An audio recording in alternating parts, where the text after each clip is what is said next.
The Rose mercenary squad advanced in the illusionary mist valley in an orderly formation.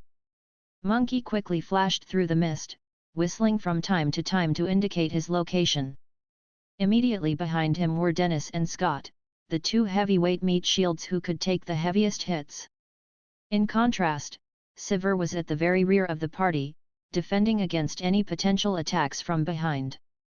As part of the outskirts of the wilderness, the illusionary mist valley was an area that they regularly frequented, so they were very familiar with its terrain and environment. However, the magic beasts in the wilderness didn't always stay in the same place. High-tier magic beasts could pop up even on the outskirts of the wilderness, let alone in the illusionary mist valley. Just a single 5th-tier magic beast could very likely demolish their entire squad, so they could never be too careful. Their target for the day was the Ironhide Bull. In the past, they had encountered Ironhide Bulls on several occasions, but they were very troublesome to deal with, and no one had offered a high enough price, so they skirted around the Ironhide Bulls instead of taking the risk to hunt them down. However, they were targeting the Ironhide Bulls on this occasion, but were not having much luck. As such, they could only advance slowly. Are we even going to find any Ironhide Bull today? Time gradually passed, and Eva was the first one to voice her impatience. Don't worry, hunting has always been an endeavor that requires a lot of patience. In the wilderness, it's imperative to always be on your guard. Otherwise, you could be reduced to prey for other magic beasts before you find your own prey. Sam suddenly thrust his steel trident downward, pinning a poisonous viper that was pouncing toward Eva's ankle to the ground. The viper writhed and hissed for a while before falling dead. Eva hurriedly withdrew her foot and sidled up closer to Evan as her face paled with fear. She had clearly been frightened, and she nodded as she stammered, "Gee, got it." Whistle. Right at that moment, a longer whistle sounded from up ahead, and all of the mercenaries' eyes lit up. The target has appeared, prepare for battle. Sam, you go set up the traps. Scott, you go and help Sam. Eva, stay with Sam and Scott.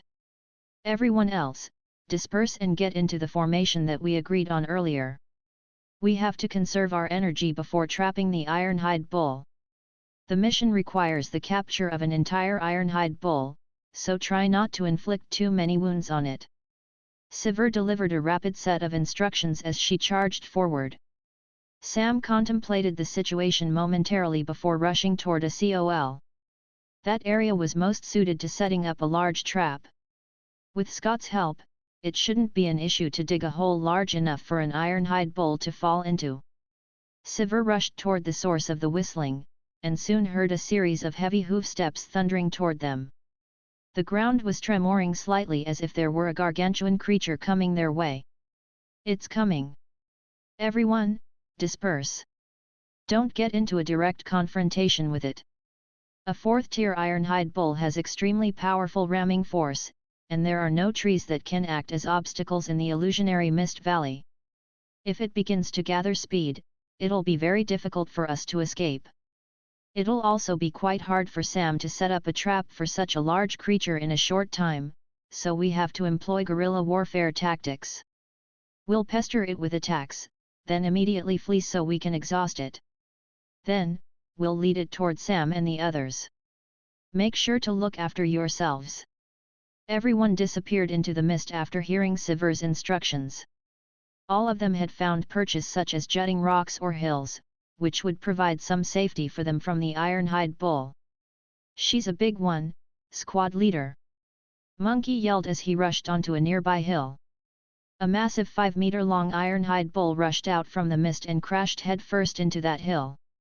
The entire hill tremored as a result, and rocks began to clatter down from above.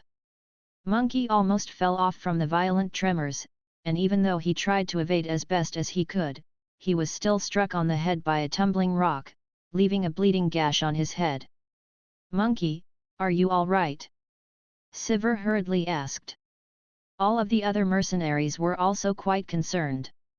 Monkey panted as he replied, "It's no big deal, but it hurts a little, and the swelling is affecting my vision, so I'll require some treatment." "All right, you stay there, leave the rest to us." Sivir was relieved to hear that, and she hurled her boomerang toward the ironhide bull.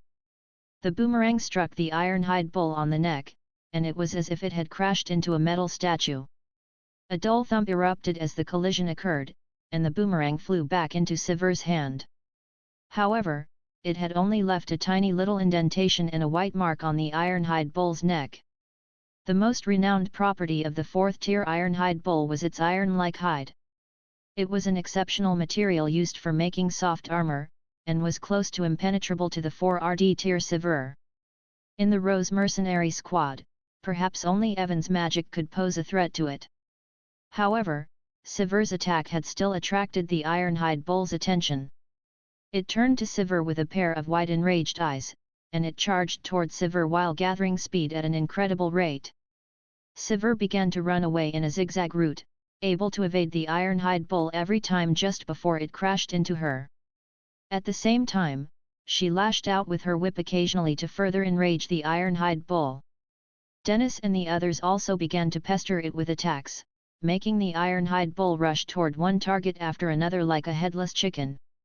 Even though none of their attacks inflicted any substantial damage, they were able to sap away at the ironhide bull's energy, and they could tell that its speed had already decreased. However, its eyes were only becoming fiercer as it rushed toward Sivir again. All of the mercenaries had also expended a lot of energy, but all of them wore smiles on their faces. According to how things were progressing, it wouldn't be long before the ironhide bull would completely exhaust itself. Sam's traps were most likely close to completion as well, so it looked like they had the ironhide bull in the bag. However, right at that moment, another burst of thundering hoofbeats began to approach, much to everyone's horror and dismay. Monkey, who had a makeshift bandage around the gash on his head, yelled, "This is bad. We've got another ironhide bull coming at us. Look out, everyone! Retreat! Disperse! Go this one towards Sam!" Sivir's expression changed drastically upon hearing that, and she charged toward the second ironhide bull on her own. She had to draw it away in another direction. Otherwise, facing two 4th-tier magic beasts at once would spell disaster for the Rose mercenary squad. "You guys retreat first, I'll go help Sivir." A grave expression appeared on Evan's face as he rushed toward Sivir. He brandished his wand and specks of blue light appeared in the air. A 6-meter-long ironhide bull had just emerged from the mist when a boomerang struck it on the head. Thud! A dull thump erupted, and the boomerang flew back at an even faster speed.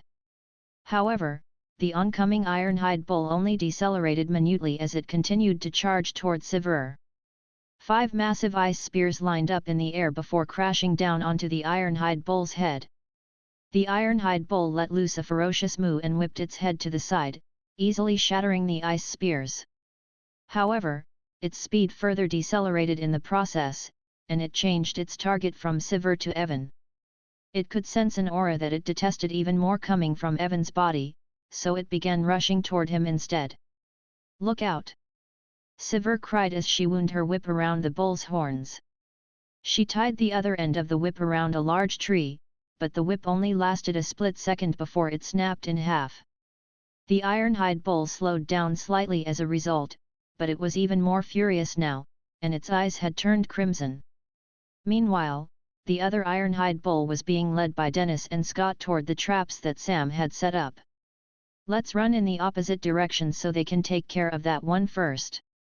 Sivir immediately came to a decision as she hurled her boomerang through the air. At the same time, she began to run in the opposite direction. Evan nodded while unleashing a few more ice spears. Even though the ice spears couldn't actually harm the ironhide bull, they still provided a disruptive effect. However, after the ironhide bull shattered the ice spears with its head, it refrained from chasing after Sivir and Evan.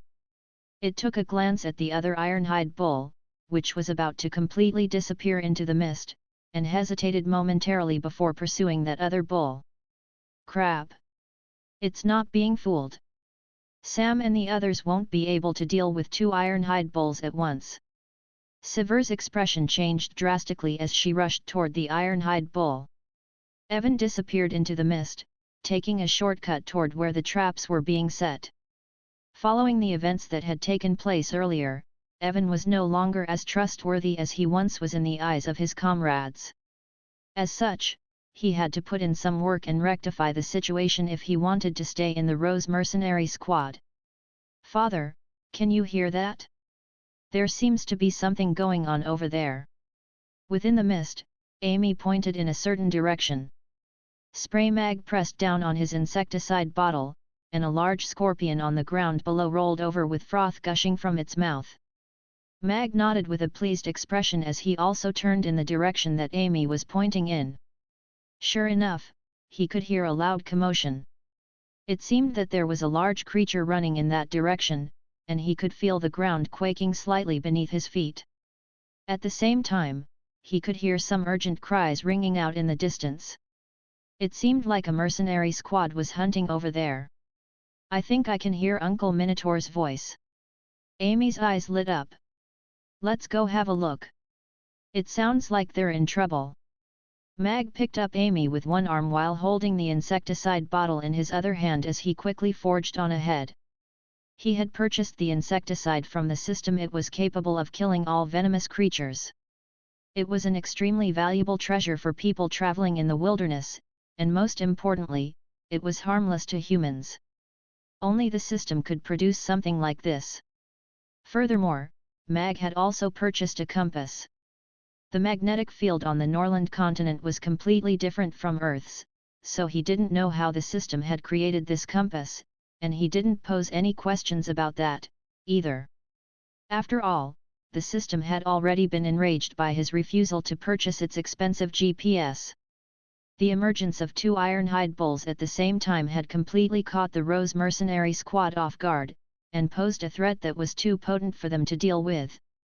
There were barely any obstacles or hiding places in the illusionary Mist Valley, so they were facing an extremely catastrophic crisis.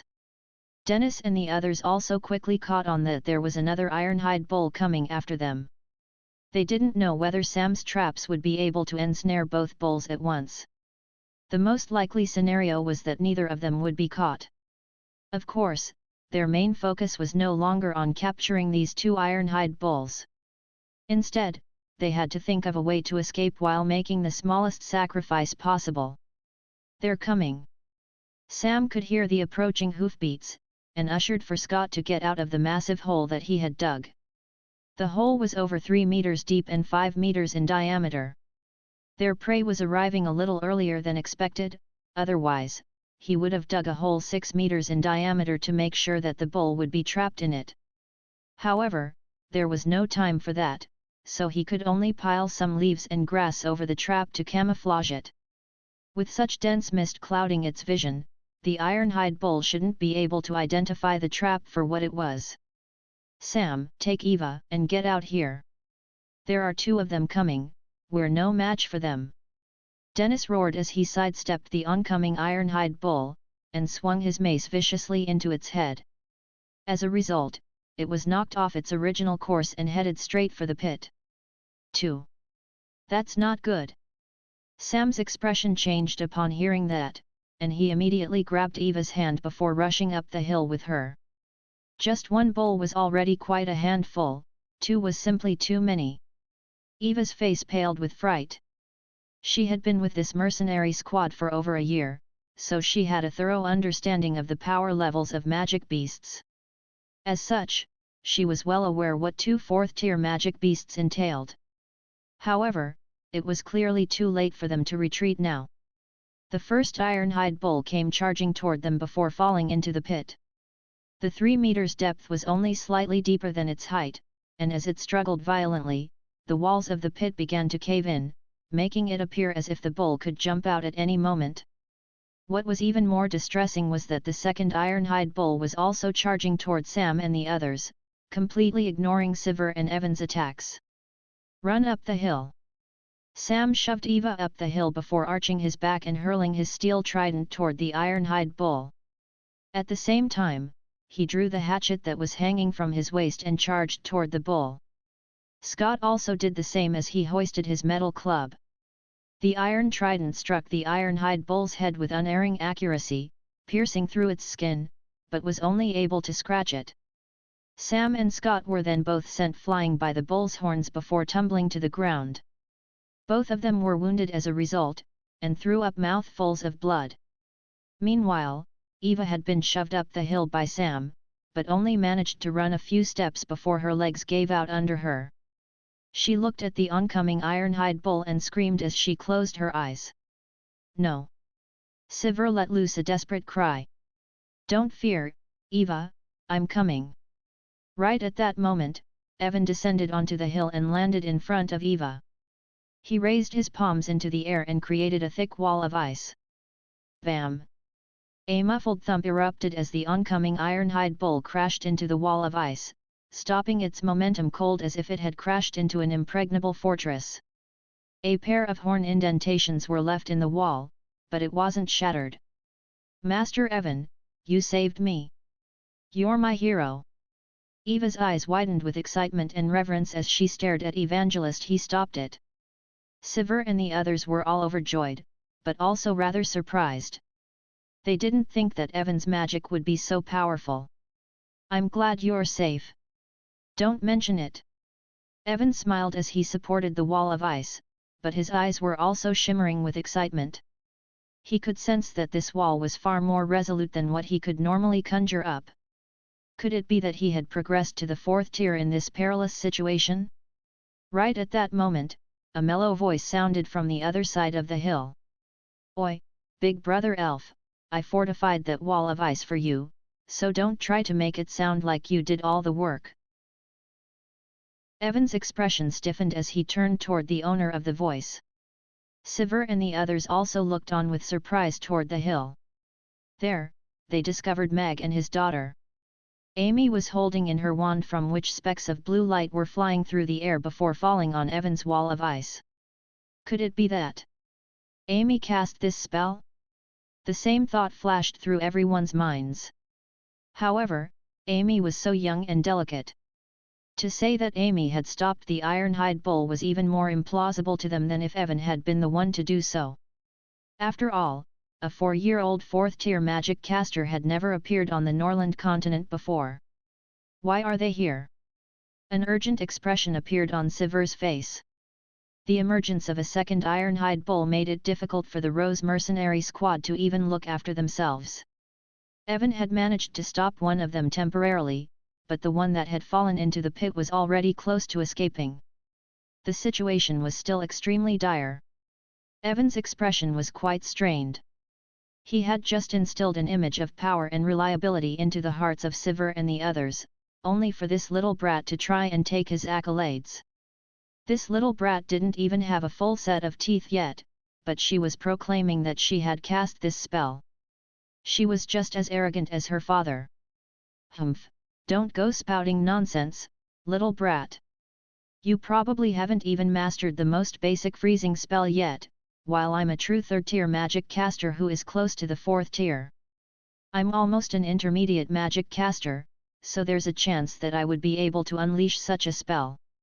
Evan glowered at Amy. If he really did progress to the 4th tier and became an intermediate magic caster, Sivir would have to give something up to him. That was why he insisted on staying in the squad even after being rejected. It appeared that he was very close to his target. "Get out of here, Mr. Mag. There are 2 ironhide bulls here, it's very dangerous." Dennis rushed toward Mag with an urgent expression. He had a very good impression of the 2, and naturally didn't want to see them get swept up in such a perilous situation. "So you don't believe me?" A thoughtful expression appeared on Amy's little face. She nodded, and said, "All right, then I'll withdraw my magic and let you experience your true power." She withdrew her wand, and the blue light instantly faded. The blue light from Evan's wall of ice also dimmed significantly as if it had lost its soul. The ironhide bull backtracked about a dozen meters before charging toward Evan again. Its speed was slightly inferior compared to before, but it was still extremely fast. Evan could naturally sense the changes that had taken place in his wall of ice. The thickness hadn't changed, but it was missing something unidentifiable. However, he didn't have time to pay that any heed. His attention was focused entirely on the oncoming ironhide bull. He had a confident expression on his face, for he had managed to stop the bull even when it was charging toward him at superior velocity before, so he would have no issues stopping it now as well. The wand in his right hand was injecting his magical power into the wall of ice in a relentless stream, while his left hand was gently pressed against the wall. This wall was the most powerful spell he had unleashed and the ideal manifestation of his power. Master Evan can do it. He's the most perfect man and the most powerful magic caster. Eva's heart was overflowing with reverence and security as she stood behind Evan. Her heart was thumping in her chest as she recalled Evan swooping down like her knight in shining armor and positioning himself between her and the ironhide bull. It turned out that she was very important to him, after all important enough that he would risk his life to save her. Those two were clearly just trying to sow discord in their relationship earlier. Why do you insist on dying? Mag heaved an internal sigh as he looked at Evan and Eva. Was this guy actually unaware of the extent of his own power? Flexing without the power to back oneself up was the leading cause of death for idiots worldwide. However, he didn't harbor any friendly feelings for this scummy couple. They clearly made it their mission to repay kindness with a stab in the back, so he would be glad to see the world rid of them. Evan should be able to stop it, right? Sam had a hand clasped to his chest with a concerned look on his face. He stopped it at full speed before, so he should be fine now. Scott wasn't very concerned. He was massaging his back with a pained expression as he made his way over to the pit. The ironhide bull in there was about to escape, and he had to stop it. Don't let it escape. Sivir had also hurled her boomerang through the air as she cast a concerned glance at Evan and Eva. She could sense that the wall of ice was somehow different, but she also felt like Amy shouldn't be a powerful magic caster. However, the ironhide bull finally managed to wrestle free from the pit before the boomerang could reach it. It headbutted the boomerang aside before charging toward Mag and Amy. Crap! Everyone's expressions changed upon seeing that, and they ran as quickly as they could toward the ironhide bull. At the same time, the other ironhide bull crashed viciously into Evan's wall of ice. In the instant that the collision took place, Evan's confident expression immediately crumbled. A terrifying force traveled along his left arm, filling him with shock and horror. The previously indestructible fortress had suddenly been reduced to a brittle chunk of ice. Impossible! Eva's eyes also widened with incredulity and horror at the sight of the shattered wall of ice. Crack! A crisp crack sounded and the wall of ice exploded into countless ice shards. The ironhide bull was slowed down a little, but it still rammed into Evan and Eva with devastating force.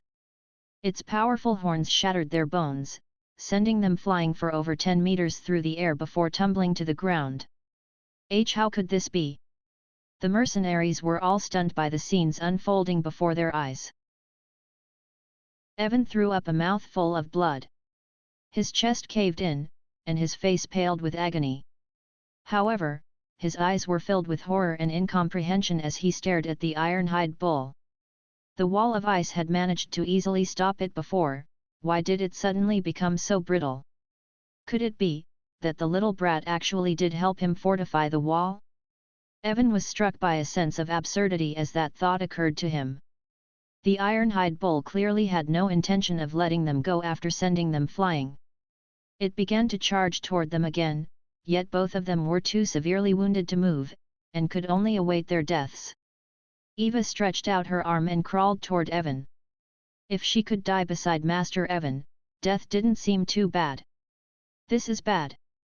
Everyone had thought that Evan would be able to handle the ironhide bull, but the situation had deteriorated drastically on their end. The seemingly indestructible wall of ice had been shattered, and both Evan and Eva were severely wounded. No one could save them from the ironhide bull, everyone could only look on in despair.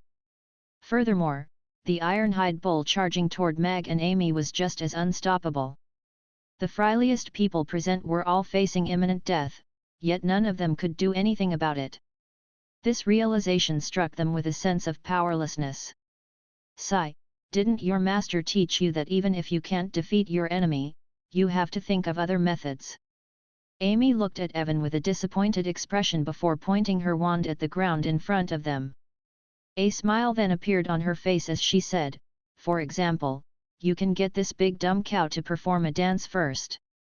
A layer of ice appeared beneath Evan and Eva's feet, extending all the way down the hill. The incoming ironhide bull trod onto the ice and slid onto its front knees. It slid along the ground face first and stopped less than half a meter away from Evan. Its eyes were filled with indignation as it struggled to its feet, but its hooves were slipping on the ice as it was forced to perform an awkward dance, one that didn't take it any closer to Evan and Eva. Amy shrugged at Evan, and said, "First tier ice-type magic, freezing spell." Evan and Eva both heaved sighs of relief upon coming to the realization that they had been saved. However, both of them were humiliated by Amy's nonchalant words. They had tried everything they could to stop this ironhide bull, only to be gored and sent flying by it. However, this 4-year-old half-elf girl had managed to defeat it while using the most basic freezing spell. It was a textbook slap to the face. However, if she were only a first-tier magic caster, then the wall of ice had to have been unleashed by him earlier. At the very least, it meant that he had unleashed a 4th-tier spell, and was far more powerful than Amy. Evan was still desperately trying to console himself. His agonizing wounds made him want to black out. It was the first time that he had ever sustained such horrific injuries. SAHDR and the others all heaved a collective sigh of relief. They hadn't expected that Amy would swoop in to save Evan and the others in the nick of time. What was even more incredible to them was that Amy really was a magic caster. Even if she were only a first-tier magic caster, she would still be considered a prodigy at her age and for her ability to utilize this freezing spell in such a creative manner. This is the most basic usage of the freezing spell. My master told me that there are no weak or powerful spells, only weak or powerful magic casters. Amy spread open her right hand, and a ball of flames of extreme frost appeared over her palm. The icy flames danced on her fingertip before she launched it toward the ironhide bull. The ball of fire didn't appear to be traveling very quickly, but it instantly appeared before the ironhide bull. The tiny ball of flames wasn't even as large as one of the bull's eyes, but an expression of shock and horror appeared on its face as it frantically tried to escape. However, the flames had already fallen on its head, and frost instantly enveloped its entire body, sealing it in ice from head to tail. It was frozen in a position with its front knees on the ground as if it had become a statue. Those magic waves! She's an intermediate magic caster. Evan's eyes widened with shock as he stared at the frozen ironhide bull. As a 3rd-tier magic caster, he could easily assess the power of a spell. Freezing an ironhide bull with a ball of icy flames was something that was completely beyond him. She was a 4-year-old intermediate magic caster. She was only a half-elf, but her magical prowess was well beyond his. Evan felt his heart skip a beat. In his shock, he even forgot the agonizing pain shooting through his chest. There are no weak or powerful spells, only weak or powerful people. Those words struck Evan on the chest like a hammer blow. If a seasoned and revered magic caster were to tell him that, he wouldn't feel so bad. However, the fact that those words were being spoken by Amy made him feel as if a knife had been plunged into his heart. He suddenly realized how much of a court jester he had to have seemed to Meg and his daughter. They were not people that he could mess with. Just this little 4-year-old girl could easily crush him. How could this be? Eva was also in complete shock. Even Evan was completely powerless against this ironhide bull, but it had been frozen by Amy with ease. As a magic caster, she naturally knew what that entailed. She abruptly turned to Amy, and her eyes were filled with horror. So powerful! SAHDR and the others faltered in their steps as they stared at the frozen ironhide bull, also with expressions of shock and incredulity on their faces. They didn't think that Amy would be the one to subdue the ironhide bull in the end. Now, they finally understood what gave Mag the confidence to take Amy into the wilderness with an ironhide bull as his target. Look out! SAHDR suddenly returned to her senses.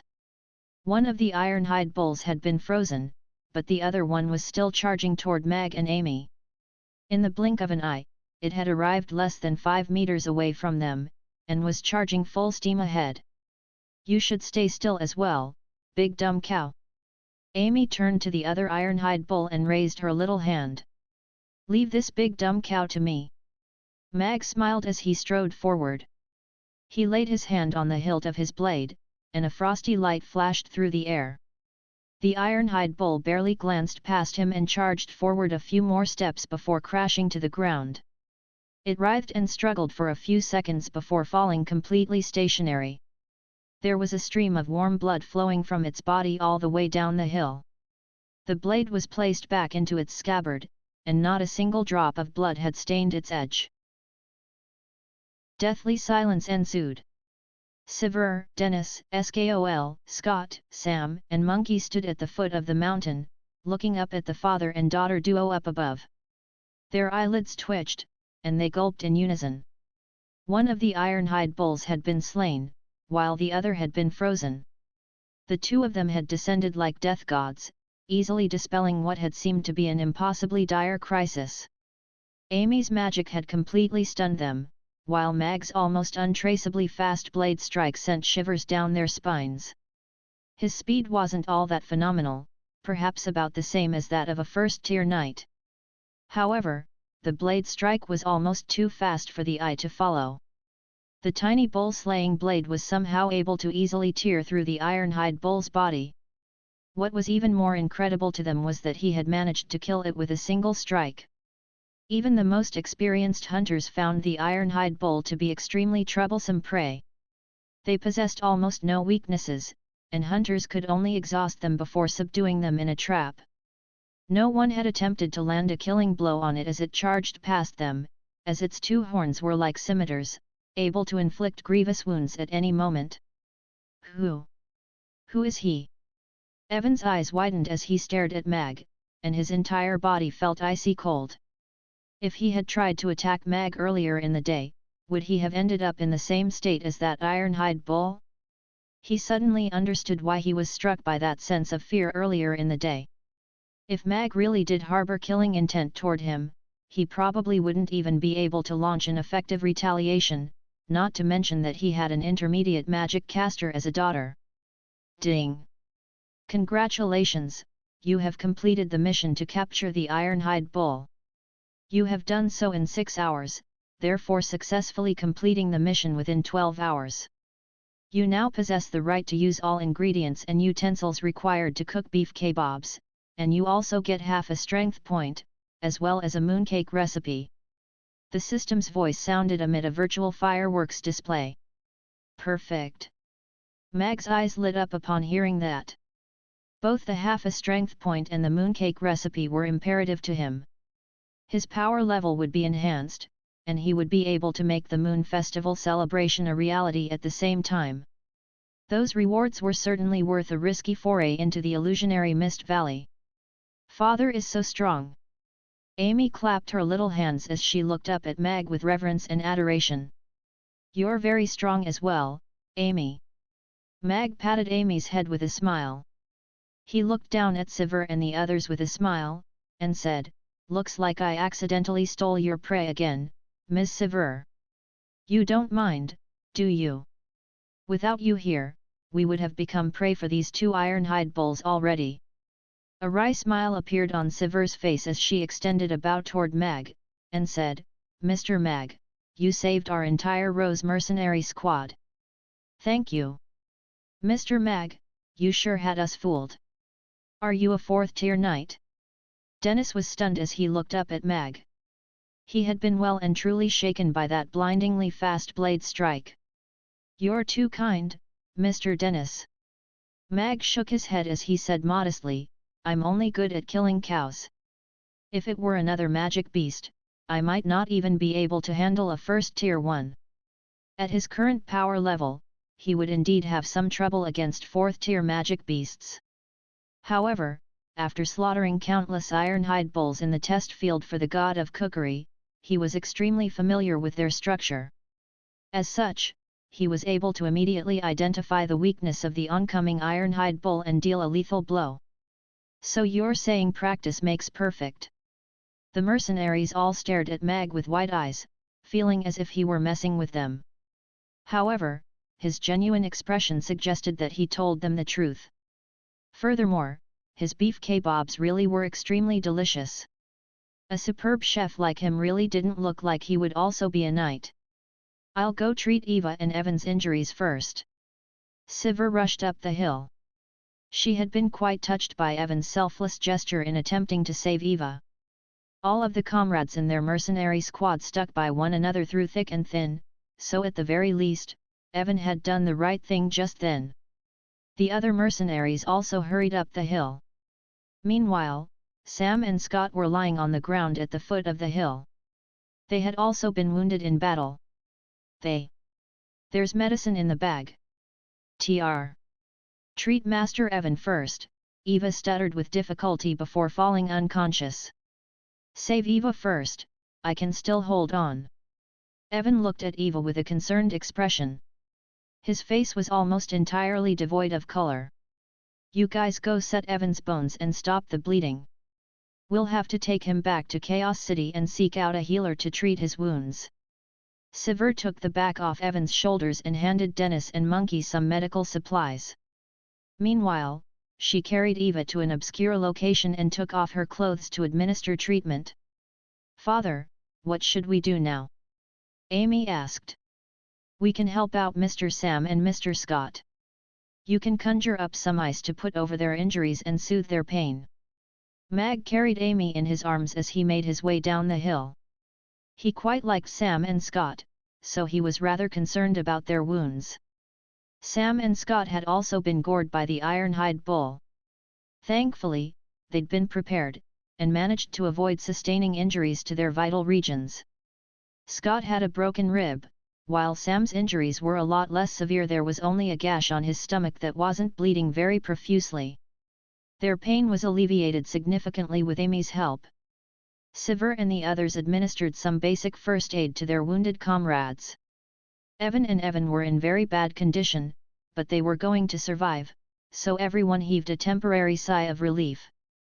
Mag made his way over to Sivir, and said, I only need one of the Ironhide bulls here. If you need the other one, I can give it to you. After all, without you guys, we might not have been able to discover any Ironhide bulls. Sivir looked into Mags in silence for a short while before replying solemnly, Thank you. You're welcome. We'll have to trouble you again for the return journey, though, Mag replied with a smile. Of course. Sivir nodded in response.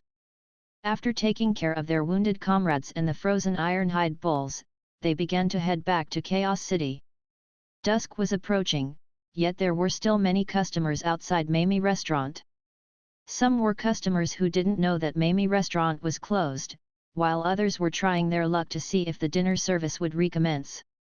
However, all of them had their attention attracted to one person standing in front of the restaurant entrance. Ricky had a fat arm raised high into the air as he yelled, Let me say this one more time, owner of Mamie Restaurant, if you're in the restaurant and if you're a man, then speak up. As long as you admit that your cooking skills are inferior to mine and bow to me with a formal apology, then I'll let bygones be bygones. Otherwise, accept my challenge and let's have a cooking contest like real men. All of the customers were discussing spiritedly among themselves, wondering if Mag would appear and accept the challenge. Humph! Spineless cowards don't deserve to cook in the Aiden Square. Ricky's ego became even more inflated as the smile on his face widened. He didn't believe for a second that Mag had truly gone out to source ingredients. He had to be petrified of his challenge, and was in hiding. Otherwise, why would he close down such a successful restaurant for an entire day? Ricky looked around at all of the customers in front of the restaurant, and was struck by just how much money Mamie Restaurant had to be earning. A thought occurred to him as he yelled again, If you think such a small bet isn't worth your time, then I'll up the stakes. The one who loses must do 3 things, kowtow to the winner and call them daddy 3 times, give all of their restaurant's recipes to the winner, and relinquish ownership rights of their restaurant to the owner. Right at that moment, Mag's voice sounded in reply. I accept your challenge, but I only accept the third condition. I don't want Amy to have a strange little brother like you. Boss Mag is back. All of the customers' eyes lit up as they dispersed to open up a path. Mag strolled along the path with his bicycle, and all of the customers stood by as if they were welcoming their king. Mag looked at Ricky with a calm expression. He had some recollection of this fatso whom he had slammed flying with his door last time, but he didn't think that he would be back to cause more trouble. Furthermore, he was challenging him to a cooking contest. He had just learned how to cook roast beef kebabs, and this guy was challenging him to a contest of roast meat. Mag had initially wanted to refuse a pointless challenge like this. However, the system had suddenly given him a new mission. Accept Ricky's challenge and defeat him. Successful completion of the mission will earn you half of a strength point. Note, an entire half of a strength point must be earned before it can be used. Mag was a little perplexed by the concept of 0.25 of a strength point, but it was still a portion of a strength point, and this mission had almost zero difficulty, so Mag gladly accepted it. Furthermore, he had to teach this arrogant fat bastard a lesson. Otherwise, everyone would think that it would be alright to stomp all over his restaurant. Furthermore, he was also rather tempted by the conditions offered by Ricky. If he were to win the challenge, he would be granted ownership of a restaurant that had once made it into the top 30 on the Aiden Square Food Competition Rankings Board American Samoa, well as all of the furniture, utensils, and appliances in the restaurant. That was quite a massive bet. He could use that to expand his restaurant, or either rent or sell it. In any case, it would net him quite a significant profit. Looks like Boss Mag really did go to procure ingredients. I knew that Boss Mag wouldn't back down from a challenge.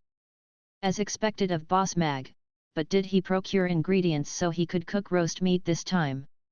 The roast meat from Ricky's rotisserie is actually quite good. Their roast meat is second only to the roast meat in Dukas restaurant. I wonder if Boss Mag has a trump card up his sleeve. I don't want to be unable to dine at Mamie restaurant in the future. I feel like we've got a good show on our hands. It sure was worth the trip.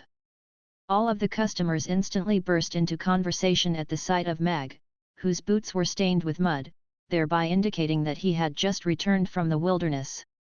Some people were also rather concerned for him. However, most of them were looking forward to a spectacular contest. After all, cooking contests weren't common occurrences in the Aiden Square. Ricky's eyelids twitched at the sight of the newly arrived Mag. He didn't anticipate Mag to accept his challenge so decisively. Furthermore, from his appearance, he really did look as if he had been out for the entire day. Mag's words also put a blush on his face. The contest hadn't even begun yet, and this guy was already making fun of him. He was very displeased with Mag's air of absolute confidence. Before Ricky had a chance to reply, Amy cautioned, "Uncle Fatso, don't try to take my father from me. Father is mine and mine only, so don't even think about it." Pwahahaha, Amy is so adorable. She really is Mag's daughter, her tongue is just as sharp as his, but she's still so adorable. The customers all burst into laughter. Even Ricky's employee was struck by the urge to laugh, and he had to suppress it by looking up into the sky and pinching his own leg. You,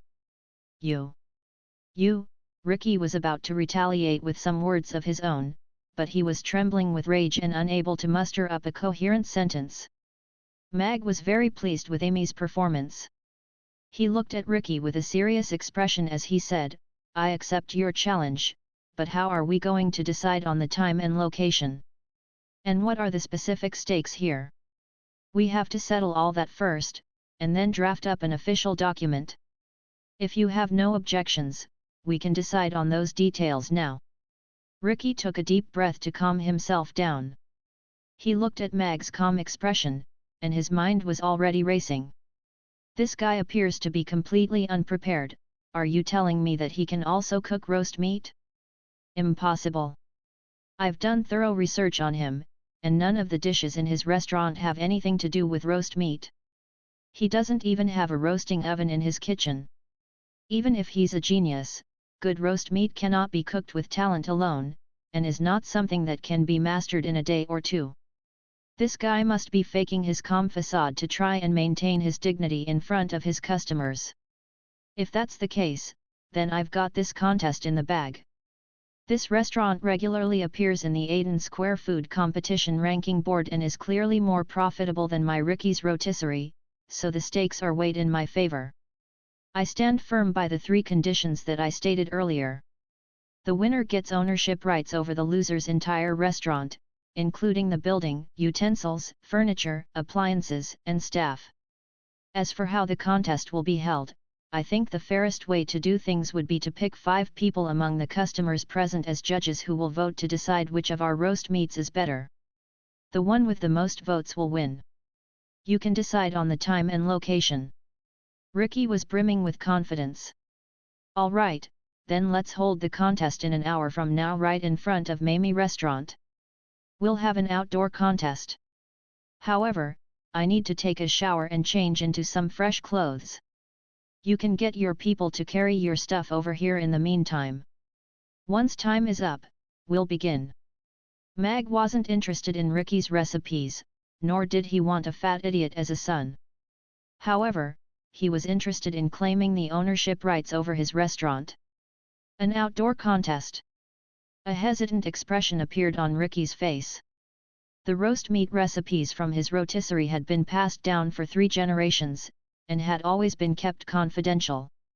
But now that Mag was requesting an outdoor battle, wouldn't the entire process be revealed for everyone to see?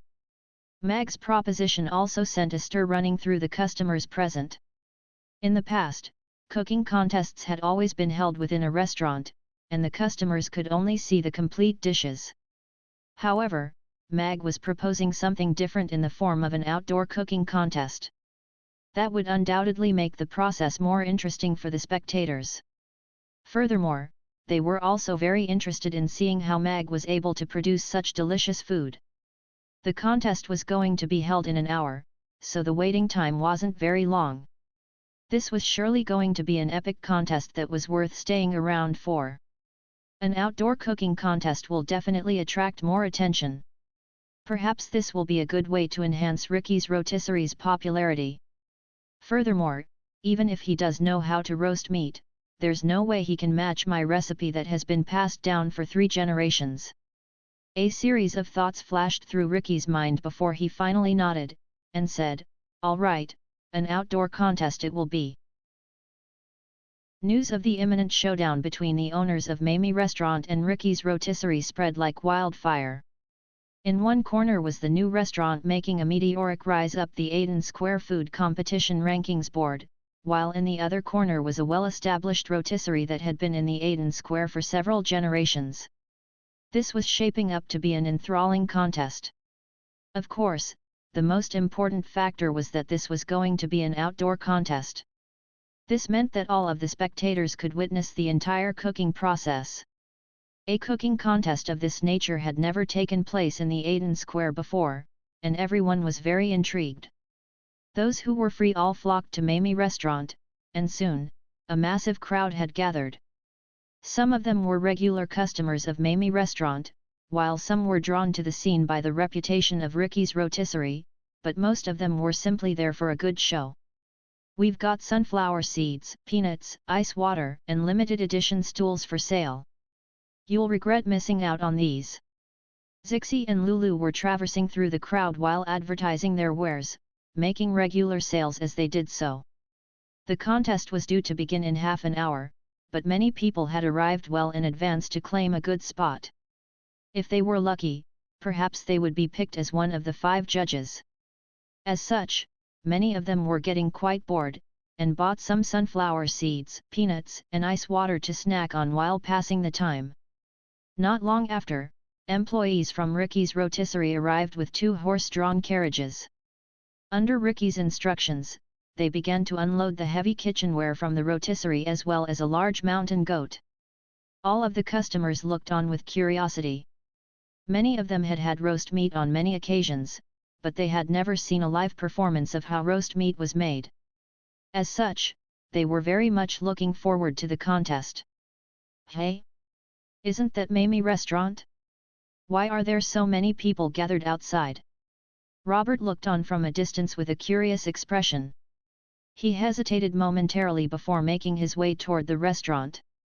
A lavish horse-drawn carriage stopped in front of Dukas restaurant, and Sheer emerged in a red dress. She was just about to get down from the carriage when she caught sight of a large crowd of people in the distance. She raised an eyebrow, and asked curiously, "What's going on over there? Why are there so many people?" "Young Mistress Sheer, the owners of Mamie Restaurant and Ricky's Rotisserie are going to have a cooking contest there. Those are all spectators. Although, in a contest of roast meat, our Dukas restaurant is still number 1 in the Aiden Square and in Chaos City." The restaurant owner emerged with a confident smile on his face. "Mamie Restaurant? That's the new restaurant that has been quite popular, right?" A hint of surprise appeared on Sheer's face. "That's right, but they're only barely making it into the top 30 on the Aiden Square food competition rankings. Our Dukas restaurant is still the number 1. The restaurant owner nodded with a smile, but there was a tense look in his eyes. Sheer and the Buffett family were major customers of Dukas restaurant, spending tens of thousands of gold coins there annually. If they were to dine at another restaurant instead, it would result in a massive loss for Dukas restaurant. This restaurant has only been open for just over a month, yet all 5 of their dishes made the top 100, and one of them even made the top 30. That's very interesting." Sheer contemplated momentarily before sitting back down in the carriage as she said, "Let's go have a look as well. I'm rather curious to see just how this restaurant owner cooks to be able to earn so many loyal customers in just over a month. In that aspect, even I cannot compare with him. I'll be sure to keep your booth reserved in case you decide to return, young Mistress Sheer," the restaurant owner said respectfully. He looked on with a complex expression as the lavish horse-drawn carriage departed from his restaurant. His Dukas restaurant had reigned supreme in the Aiden Square for so many years. Who would have thought he would feel threatened by such a small new restaurant one day? Right at that moment, a slightly sharp voice sounded from nearby. "You look a little down in the dumps, Alva. Has your Dukas restaurant released any new dishes lately? I haven't been here for a long time." Alva's brows immediately furrowed as a hint of contempt appeared on his face. However, that expression had already been replaced with an amicable smile as he turned to face the middle-aged man beside him, and said, "Greetings, Mr. Febid. Sorry to disappoint you, but my restaurant has not released any new dishes lately." Febid was a tall and thin middle-aged man in a long charcoal coat with a black hat on his head. He was holding a brown cane with a tobacco pipe in the pocket of his coat. He had a hooked nose with a mustache that was curled at the tips, and was appraising Alva with a pair of extremely intrusive brown eyes. A mocking smile appeared on his face as he said, "A restaurant with no creativity will be eliminated sooner or later. If you can't even release a new dish every month, then you might as well fire the head chef. Using the same dish to dominate the number 1 ranking on the Aiden Square Food Competition Rankings Board is an insult both to the Rankings Board and to the customers." "Yes, you're right. Our head chef is currently doing his best to create new dishes. His efforts should bear fruit shortly." Alva nodded, but cold sweat was already beginning to bead on his forehead. A new occupation had appeared in Chaos City and on the entire Norland continent in the past few decades. That was the occupation of food critic. They made their living from writing reviews about restaurants all over the land, drawing large foodie fanbases and earning high income. Febid was one of those food critics, and was quite renowned even in the entire Norland continent food circle. Febid's popularity didn't arise from the fact that he had managed to discover many obscure forms of delicious cuisine, nor from how delicious he made the dishes sound in his reviews. Instead, his popularity arose from his sharp tongue. Almost all of the restaurants he had reviewed had fallen victim to that sharp tongue of his. Even Dukas restaurant's most renowned whole roast pig received a review of far too greasy, promotes inhumane slaughter of piglets. All restaurants reviewed by Febid were negatively impacted to a certain extent.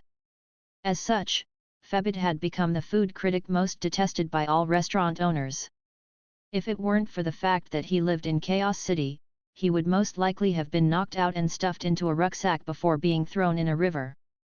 Alva was scrambling for a way to get rid of this omen of ill fortune, and his eyes lit up as he glanced in Mamie Restaurant's direction as he said, "Mr. Febid, our Dukas restaurant is most likely going to disappoint you today, but I can suggest a good restaurant for you to dine at tonight.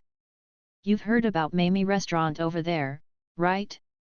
They're the most popular new restaurant in the Aden Square. After only over a month in the business, all 5 of their dishes made it into the top 100. The owner of this restaurant is having an outdoor cooking contest with the owner of Ricky's Rotisserie. Both restaurants have bet the ownership rights of their respective restaurants. Are you sure you're not going to have a look?" Compared to the raucous commotion outside the restaurant, the interior of the restaurant was quite calm and peaceful, with the exception of Yabimiya, who was pacing from side to side with an anxious look on her face. Ugly Duckling was asleep on the counter with its tail hanging down in a leisurely manner. A while later, Mag had finished showering, and emerged in a clean chef's suit. Amy also came downstairs with him in a clean floral dress. Both of them looked very smart and tidy. After an entire day spent in the wilderness, a warm bath had alleviated their exhaustion. Mag was looking forward to the upcoming cooking contest. He had only taken the ribeye meat from the ironhide bull, leaving the rest of the carcass as well as the skinned mutant purple golden mink to the Rose Mercenary Squad. They could sell those carcasses to maximize profit, while Mag only required the ribeye beef for his cooking. As such, that was the best arrangement for both sides. "Boss, are you really going to compete with him in roasting meat? I've never seen you roast meat before." Yabimiya immediately turned to Mag with a concerned look. "I've roasted meat before, I did it earlier today," Mag responded with a warm smile. It appeared that Yabimiya wasn't very confident in him. "Big sister Mia, father's roast meat was super delicious. I had it for lunch, and father says he's going to make roast meat that's even more delicious for us tonight. We brought back a really large piece of beef with us." In contrast, Amy was a lot more confident and joyful. Yabimiya looked at Mag's confident smile, and her nerves were soothed significantly as she thought to herself, "Boss is the best chef in the world, no dish can stump him. Even if it's roast meat, he'll surely be able to cook the best roast meat there is. I believe in you, boss. Do you need me to help with anything?" Yabimiya asked as her signature energetic smile returned to her face. "Now that you mention it, I really do need your help with something. This is going to be an outdoor contest, so we have to move all of the kitchenware outside." Mag nodded in response as he made his way toward the kitchen. "Why hasn't Mamie Restaurant's owner come out yet? An hour is almost up, and he hasn't even brought out his roasting oven yet. I know, right? Look at Ricky over there, he's got his oven assembled, and he's already started a fire. He's got a few wooden planks set up around the oven, though. Is he trying to prevent others from stealing his cooking techniques? That makes sense.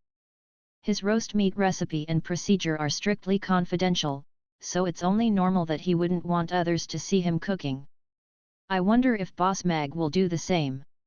If so, this outdoor contest wouldn't be very interesting to watch, after all. Don't worry, Boss Mag is super punctual. He always opens exactly on time, never even 1 minute too early or too late. There are still 15 minutes left, that's plenty of time." As time passed, the unrest among the crowd began to spread.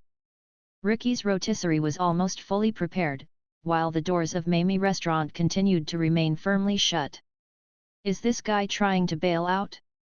Ricky stood in front of his oven, looking at the entrance to Mamie Restaurant with a cold smile. He wasn't concerned in the slightest. An official document had been drafted and signed by both sides, so he was protected by the law. If Mag tried to bail out, it would count as a forfeit, and he would automatically be granted ownership rights over Mamie Restaurant. This contest isn't a monumental one, but it has attracted a lot of attention as it's an outdoor contest. Aside from gaining ownership rights over the loser's restaurant, the winner's restaurant will surely experience a surge in popularity following the contest. Sheer sat in her carriage and looked on at the spectators around Mamie Restaurant. There were already more than 1,000 people. A crowd of this proportion was not commonly seen in the Aden Square. The owner of Mamie Restaurant set the contest venue right in front of his own restaurant, and set the time of contest 1 hour away. He's clearly a smart man. A smile appeared on Sheer's face. She really liked dealing with smart people. This restaurant should be able to quickly reach a standard that would allow it to join the Chamber of Commerce. She had heard that the restaurant owner had had an altercation with 2 of the board members in the past, but those were still locked up in Bastille prison at the moment, and they were both allied to Jeffrey. As such, she wouldn't be opposed to working with this restaurant owner.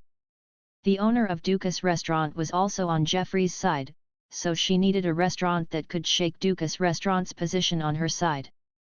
The well-established restaurants were all used to being dominated by Dukas Restaurant, but this new restaurant was experiencing a meteoric rise, thereby making it a very interesting prospect to her.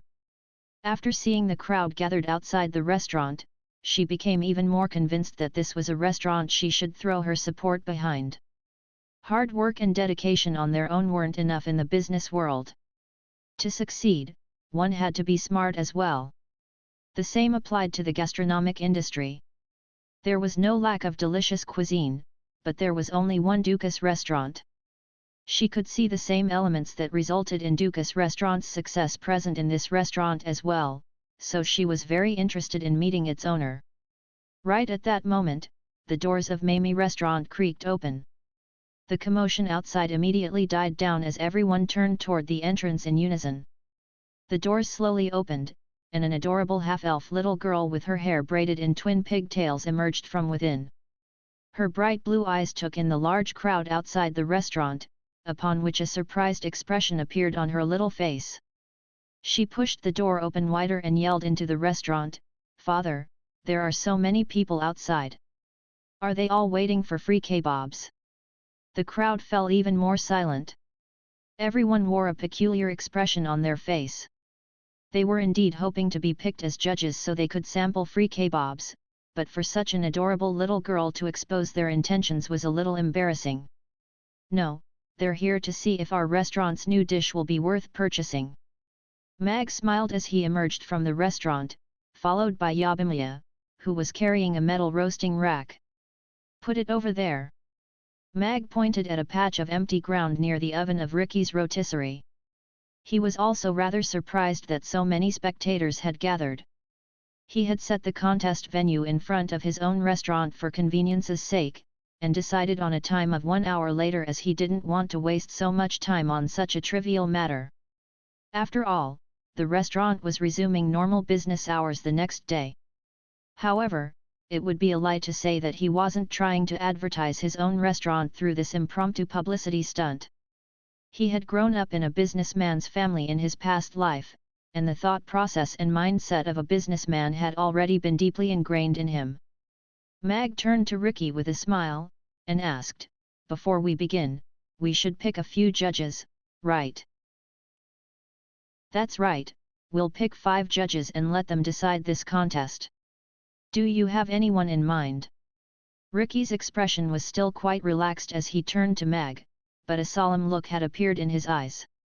He was confident in his abilities, but he was betting the manifestations of the blood, sweat, and tears of 3 generations, after all. Outside Mamie Restaurant, everyone remained silent as they looked on, intrigued. They were all wondering who would get chosen as judges for this contest. Of course, they were hoping that this honor would fall to them. Seeing as this is a contest with high stakes, the judges have to be more professional. That way, the end result will hold more credibility. Mag looked around the spectators with a smile, and said, "Does anyone have any relevant professional credentials here? You may step forward for consideration." "That works."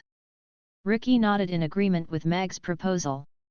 This idea was clearly better than finding 5 random people off the streets to do the judging. The only downside was that his friends and employees in the crowd wouldn't serve any purpose. However, he was confident in his ability to beat Mag fair and square. "Boss Mag, President Robert of the Catering Association is here," Harrison yelled. Everyone parted to reveal Robert. "President Robert, would you be able to act as one of our judges for today?" Mag asked with a smile. "President Robert." Ricky's eyelids twitched upon seeing him. His Robert's rotisserie had been stripped from the Aden Square Food Competition Rankings Board right when Robert had been instated as the new president. If he were to act as one of the judges, that could prove to be detrimental to him. Everyone also turned to look at Robert with curiosity, wondering if he would agree or not. As the premier food organization in Chaos City, the Catering Association's president would definitely ensure fairness in the judging. However, they didn't think that an impromptu contest like this would have drawn the president to the scene. That made the contest even more intriguing. "I don't support cooking contests with such high stakes, but both of you have entered the contest willingly, so I won't interfere.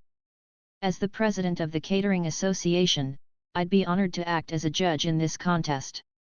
Robert made his way forward with a serious expression on his face. "Thank you." Mag nodded with a smile. He wasn't afraid of any authorities, the only thing he was worried about would be having 5 judges who had all been bribed by Ricky in advance. Robert clearly wasn't someone who would take a bribe from Robert. "Renowned food critic, Mr. Febid, is here." Soon, another voice sounded from within the crowd, attracting widespread attention in the process. "I can act as a judge for your contest." Everyone again dispersed to reveal a middle-aged Febid in his charcoal cloak, a brown cane in his hand, and a pair of leather boots on his feet. He sized Mag up with a mocking smile on his face, and remarked, "Your chef's suit is quite clean, you look like a mackerel covered in flour." A burst of laughter erupted from within the crowd. Febid was quite renowned in Chaos City, particularly among foodies. He was known for his sharp tongue, and everyone was surprised to see him here. As expected, he was exercising his sharp tongue from the get-go. His inclusion on the judging panel would surely make the contest even more interesting. A smile also appeared on Ricky's face. He wasn't very fond of this harsh food critic who had left negative reviews for his rotisserie on many occasions, but it appeared that he harbored more animosity toward Mag for some reason. That was undoubtedly good news for him. "You've got a nice get-up as well. Even a duck doesn't have an A*SS as perky as yours." Mag smiled as he looked at the bulge in Febid's rear where his long coat had bunched up. Maybe a duck could compare with him if it tried to stick its ass out. Amy was also looking at Febid's coat with a serious expression. "Now that they mention it, his coat really does remind me of a duck out of water." "Ha ha ha, I'm dying of laughter. Boss Mag and little Amy are so evil. I feel like Febid has been defeated by a restaurant owner for the first time ever." An even louder burst of laughter erupted among the crowd. An enraged flush appeared on Febid's face, and even his mustache was quivering with fury. Normally, all of the restaurant owners had to suck up to him even if he were to insult them. As such, he had never received such a barbed response before. He took a deep breath to calm himself down, and then pursed his lips as he said, "Chefs let their food do the talking, you won't get extra points for having a sharp tongue." "You're right. A chef can make a living off their cooking skills even if they're not good with words, but food critics like you are good for nothing without your sharp tongue." Mag's smile remained on his face. A sharp-tongued food critic? He'd stood at the pinnacle of that niche in his past life. After all, he was probably the only one who could receive divine retribution and be thrown into an alternate world just for his food reviews. In comparison, this Febid had much to learn. Even though Mag had become a chef and owner rather than a food critic, he was not a saint who would listen to others diss him without retaliation. As such, the sharp tongue that he had repressed for so long was showing signs of awakening from its dormancy. Humph! Febid was too enraged to even speak, and could only harumph to express his fury. He glared at Mag before standing off to the side in silence. However, he had already made up his mind. He was going to write up a really good review for this annoying restaurant owner's dishes. Meanwhile, Ricky was overjoyed. Other people clambered to suck up to food critics, while Mag was doing the complete opposite. It appeared that he had Febid's vote in the bag. Next, 2 more judges were chosen.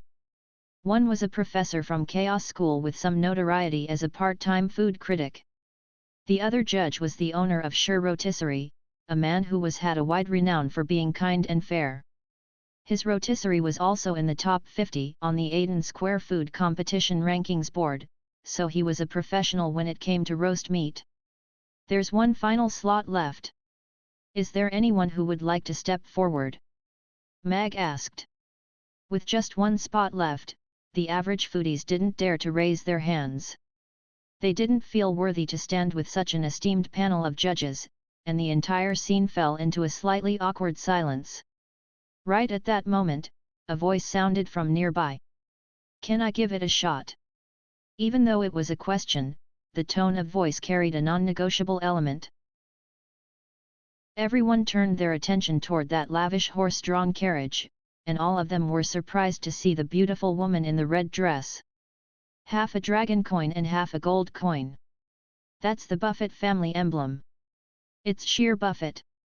She's the person that's truly in power in the Buffett family. She wants to become a judge for this contest. I was right to have waited an entire hour. This judging panel is incredible.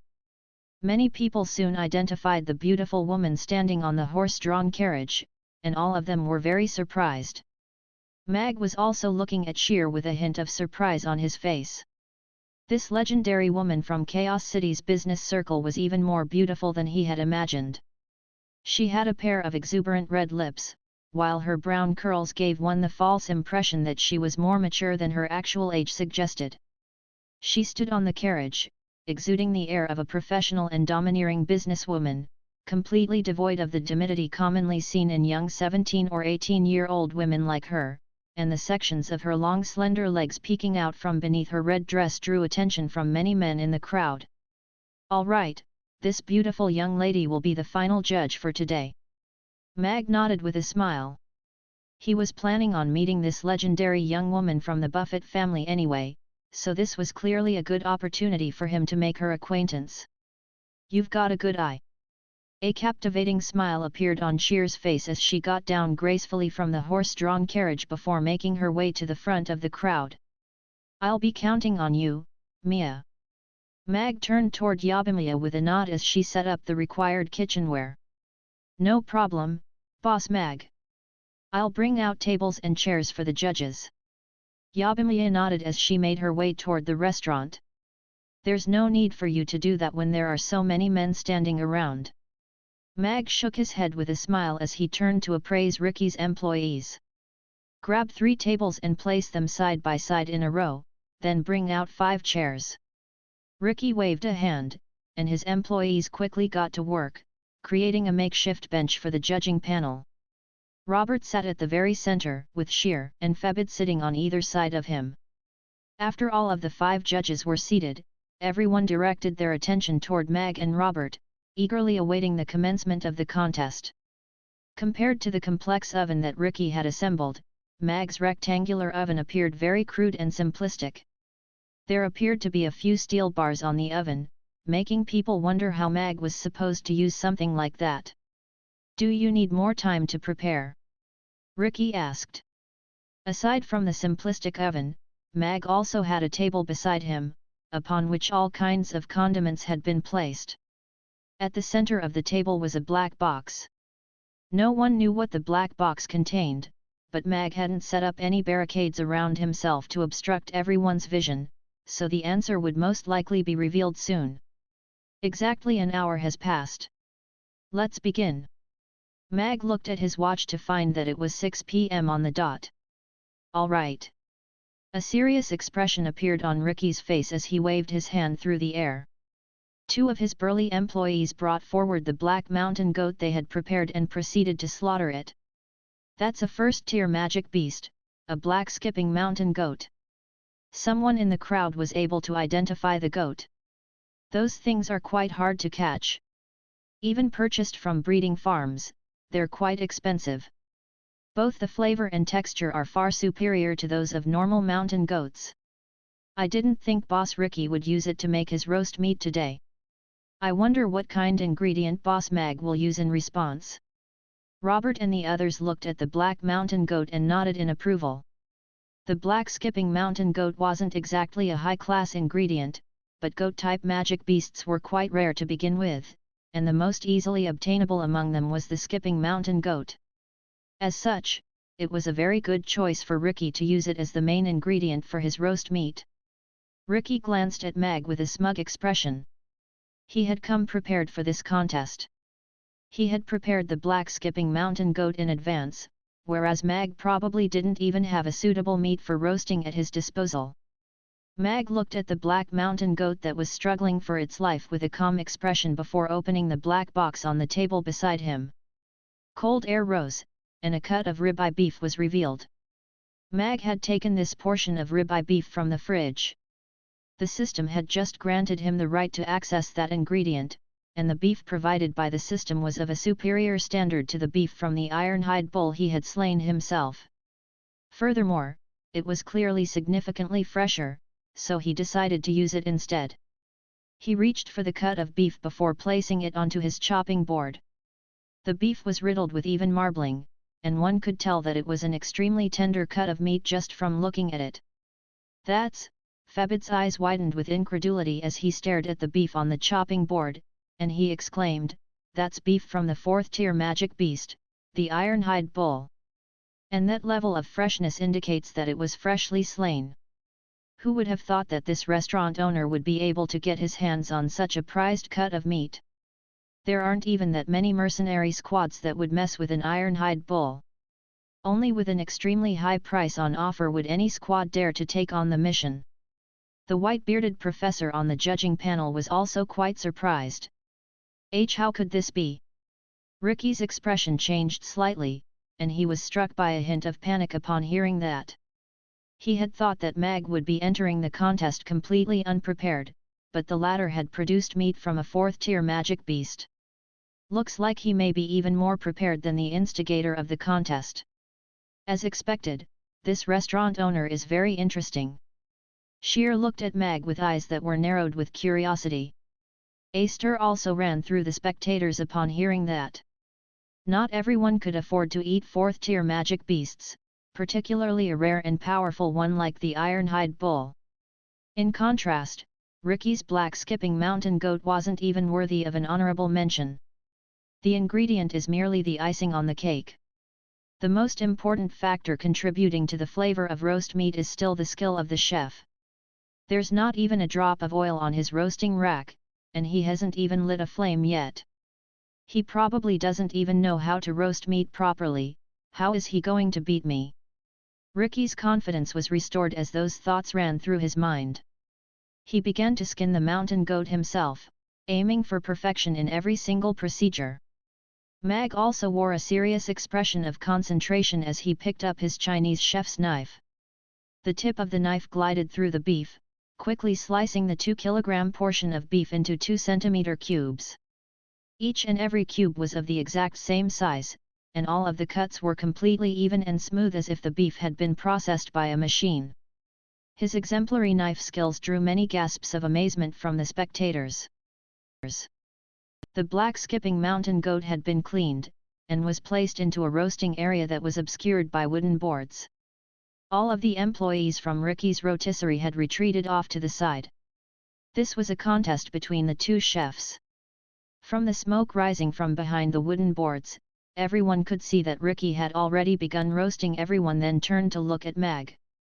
He hadn't covered up his roasting rack, but he wasn't using it, either. Instead, he set the cubes of beef aside after rubbing them with a bunch of unidentifiable condiments. At present, he was stirring together a bunch of condiments with a serious expression as if he were creating some type of sauce. What's the owner of Mamie Restaurant doing? Why hasn't he started roasting meat yet? I know, right? He looks to be mixing something, but as far as I know, roasting meat doesn't require all that many condiments. Is it really a wise choice to spend so much time on this? That's where you're wrong. Boss Mag is a genius, and he lives to revolutionize cooking. All seemingly unreasonable occurrences make sense when applied to him. Otherwise, how else do you think he created so many delicious dishes? I can tell from his focused expression that this step must be very important. As time passed, the aroma of roast meat was already wafting through the air from Ricky's oven. However, Mag was still busy mixing condiments together, striking everyone with a sense of confusion. However, most of Mamie Restaurant's regular customers were still full of confidence. They had an almost blind trust in Mag's cooking skills.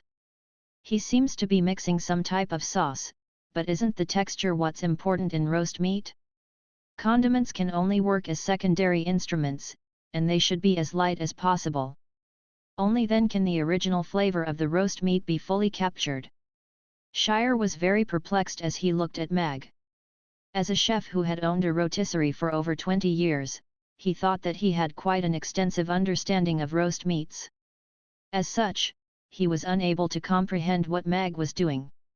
In his opinion, it was clearly not very smart to waste so much time on such a trivial procedure in such an important contest.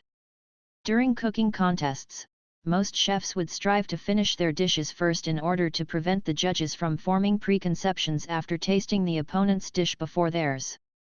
Mag had sliced his beef into cubes so they should cook more easily than Ricky's whole goat. However, he hadn't even started the fire yet, and was instead wasting a lot of time on condiments.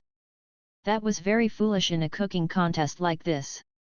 I hope this guy won't waste a high-class ingredient like iron-hide bull beef. Otherwise, I'm going to leave him a scathing review. Febid thought to himself. Takes the board away. Half an hour later, Ricky's voice sounded from within the makeshift capsules created by the wooden boards. The employees of Ricky's rotisserie immediately rushed forward to remove the wooden boards, thereby revealing the large black oven within. Ricky was standing in front of the oven with sweat pouring down his face, slowly rotating the goat over the flames. The goat was already golden brown in color, and a rich, fragrant aroma wafted through the air following the removal of the boards. It smells so good. I feel like I'd be able to eat that entire thing. The spectators' eyes lit up as they were all attracted by the aroma of the roast meat. That fatso's cooking skills seem to have improved, and that oven is also quite interesting. To think that it can cook a whole goat to such a degree in just half an hour, the whole thing should be ready in less than another half an hour. Febid was slightly surprised as he looked at Ricky. He then looked at Mag, who still appeared to be wasting time, and he couldn't help but shake his head. Had he already given up? A smug smile appeared on Ricky's face as he heard the chatter around him. He wiped at the sweat on his forehead with a cloth and turned to check on Mag. His expression faltered slightly at the sight of what Mag was doing, but a mocking smile then appeared on his face. It appeared that Mag had just been bluffing after all. He clearly didn't have a clue how to roast meat, so the contest was already decided. After putting down the third bowl of sauce, a smile also appeared on Mag's face. Even though this was a contest, he already had a blueprint that he was going to abide by in his heart. He was going to take this opportunity to promote his new dish and advertise all three flavors at once. He looked at the smug smile on Ricky's face and his maladroit oven, and raised his eyebrows slightly. He had wasted a lot of time mixing together the sauces, so it appeared that he had to make haste. He picked up a bamboo skewer that was about 30 centimeters long from the basket beside him, and began to skewer the cubes of meat. Each skewer carried 3 cubes of beef, each of which were separated by about 2 centimeters. Soon, an entire plate had been filled with a stack of kebabs. What's Boss Mag doing? Why is he skewering the beef? Is he revolutionizing roast meats? He must be. This is the first time I've seen roast meat kebabs. Will it taste good? There are only 3 cubes of meat per kebab, that's not a lot. I prefer the roast goat in comparison. It smells so good, I'm going to visit Ricky's rotisserie to taste it for myself tomorrow. There's not much time left for Boss Mag. Can he finish at around the same time as Boss Ricky? It'll be detrimental to him if he finishes too late. Everyone began to appraise Mag with curiosity. His method of roasting meat was completely different from the traditional one, and some people were already growing quite concerned. Father will win for sure. Amy sat on her little stool with a confident expression as she held Ugly Duckling in her arms. Please, boss, you have to win. Yabimiya had her fists clenched with a nervous look on her face. Amy, toss a little fireball over here to ignite these coals. Mag waved his hand toward Amy as he finished skewering his kebabs. Starting a fire was a very time-consuming procedure, so he decided to take a shortcut. After all, it would be bad if he ended up being too slow and all of the judges were already full. All right. Amy nodded as she tossed a small fireball into the roasting oven. The black coals immediately turned red hot as a result. That's enough. Mag snapped his fingers, and Amy immediately cut off her flame output. The coals in the oven had been incinerated to just the right extent, and there was a faint aroma of pine wood wafting through the air. Nice party trick. I'm already finished, yet you're only just starting. Let me see how you're going to compete with me. Ricky applied a layer of oil to his goat and rotated it a few more cycles again. He then slowly pulled out the roasting rack, revealing a whole roast goat with golden crispy skin. The light of the evening sun shone upon the roast goat, applying a golden sheen to it. The rich aroma of roast meat wafted through the air in all directions, and all of the 1,000 or so bystanders gulped in unison. That smells so good. This is the first time I've heard of such amazing roast goat in the Aden Square. This aroma is already comparable to Dukas Restaurant's roast pig. I feel like I've been missing out on a delicious and inexpensive delicacy. Indeed. I'm definitely going to Ricky's rotisserie and ordering this dish tomorrow. Boss Ricky is already done, but Boss Mag has only just begun. How are they supposed to compete with each other? I feel like the judges will get full on the roast lamb alone. A stir immediately began to run through the crowd. Some people had already decided that they were going to visit Ricky's rotisserie for their roast goat, while others were expressing concern for Mag, who had fallen far behind in the race. Could it be that Boss Mag really is roasting meat for the first time? His movements don't look very proficient, and he took so long just to mix condiments together. Harrison's confidence in Mag was wavering for the first time. All of Mamie Restaurant's regular customers had also gradually fallen silent. The stakes on this contest included the ownership rights and recipes from both restaurants. If Mag were to lose, then Mamie Restaurant would cease to exist in Chaos City. They didn't believe for a second that Ricky would be able to cook such delicious food after taking over from Mag. Come on. Go faster, boss. Yabimiya's fists were tightly clenched as she looked at Mag with a tense expression. Meanwhile, Mag was still slowly tending to the kebabs over the fire as if he didn't have a care in the world. She had never seen that oven in the kitchen before, so this brand new piece of kitchenware had most likely just been created by Mag, which would indicate that this was his first time cooking this dish. Meanwhile, Ricky was a vastly experienced roast meat chef. No matter how much confidence she had in Mag, she still couldn't help but feel nervous. In contrast, Amy wasn't nervous in the slightest. Both she and Ugly Duckling were staring intently at the kebabs on the rack, blinking and gulping with extraordinary synchronicity. Is he merely confident or overly arrogant? I can't tell what this man is thinking. Mag was still focused on roasting his kebabs, and had seemingly been completely unaffected by Ricky's progress, striking Sheer with a sense of confusion. His eyes didn't stray away from the roasting rack even for a single moment, and he didn't appear to be exercising any urgency at all. Fatso Ricky's whole roast goat seems to be a little different from how it was in the past. Has he made improvements to it? Febid was looking at Ricky with a hint of surprise on his face. He took a whiff of the aroma of roast meat wafting through the air, and couldn't help but nod with approval. I've worked for 3 years on this refined version of my secret sauce that has been passed down for generations, and it's the first time I've revealed it to the public. Your loss is inevitable. I didn't think so many spectators would turn up today.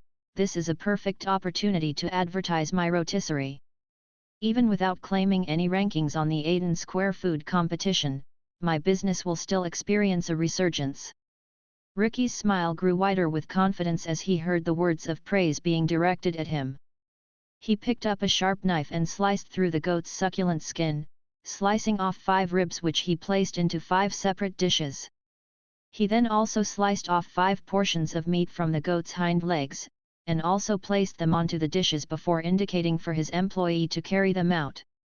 The 5 plates of roast lamb were placed in front of the 5 judges, drawing the attention of all of the spectators.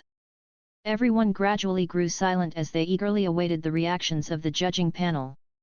All of the spectators present were foodies, and even if they couldn't taste the dish, they could hear the reviews given by these professionals and use that as reference to decide which restaurants they should dine at in the future. This goat rib has a golden brown hue and smells delightful. It is a superb roast meat. Shire nodded as he looked at the rib on his plate. His restaurant mainly specialized in roast beef, but both of them were roast meat chefs, so he could understand just what level of cooking skills had to be achieved in order to cook such an exemplary roast meat. There was no way such a perfect whole roast goat could be cooked without several decades of practice. A smile appeared on Ricky's face upon hearing that. Praise from a fellow roast meat chef was music to his ears. The professor sliced off a portion of the rib and placed it into his mouth, upon which his eyes immediately lit up. After chewing carefully, he praised, This roast goat has very crispy yet extremely tender flesh. The flavor is amazing, and the tender mutton melts in the mouth. It's absolutely irresistible. What's even more amazing is the sauce. It's different from what I've had at Ricky's rotisserie in the past. It's rich yet not greasy, and preserves the flavor of the meat to the maximal extent, but enhances it and leaves a delicious aftertaste. Many people in the crowd immediately began to gulp upon hearing that. As expected of a food critic that could make people drool with his reviews alone, the professor really was earning his keep. Ricky's smile grew even wider. There were already 2 votes in the bag for him. Ricky's rotisserie has had 3 generations of owners, and each one had named the restaurant after their first name as if they're afraid that people don't know which fatso is running the place. However, what's really surprising is that the flavor of the roast mutton, which has remained the same for several decades, has been improved by Fatso Ricky. Even though it's only a slight change in the sauce, considering Barclay family rotisserie has always exercised a policy erring toward the side of caution, it's still an extraordinary change to me. This roast lamb is not bad. Febid gave his review with a nod after tasting a portion of the lamb rib. Ricky's expression darkened upon hearing that.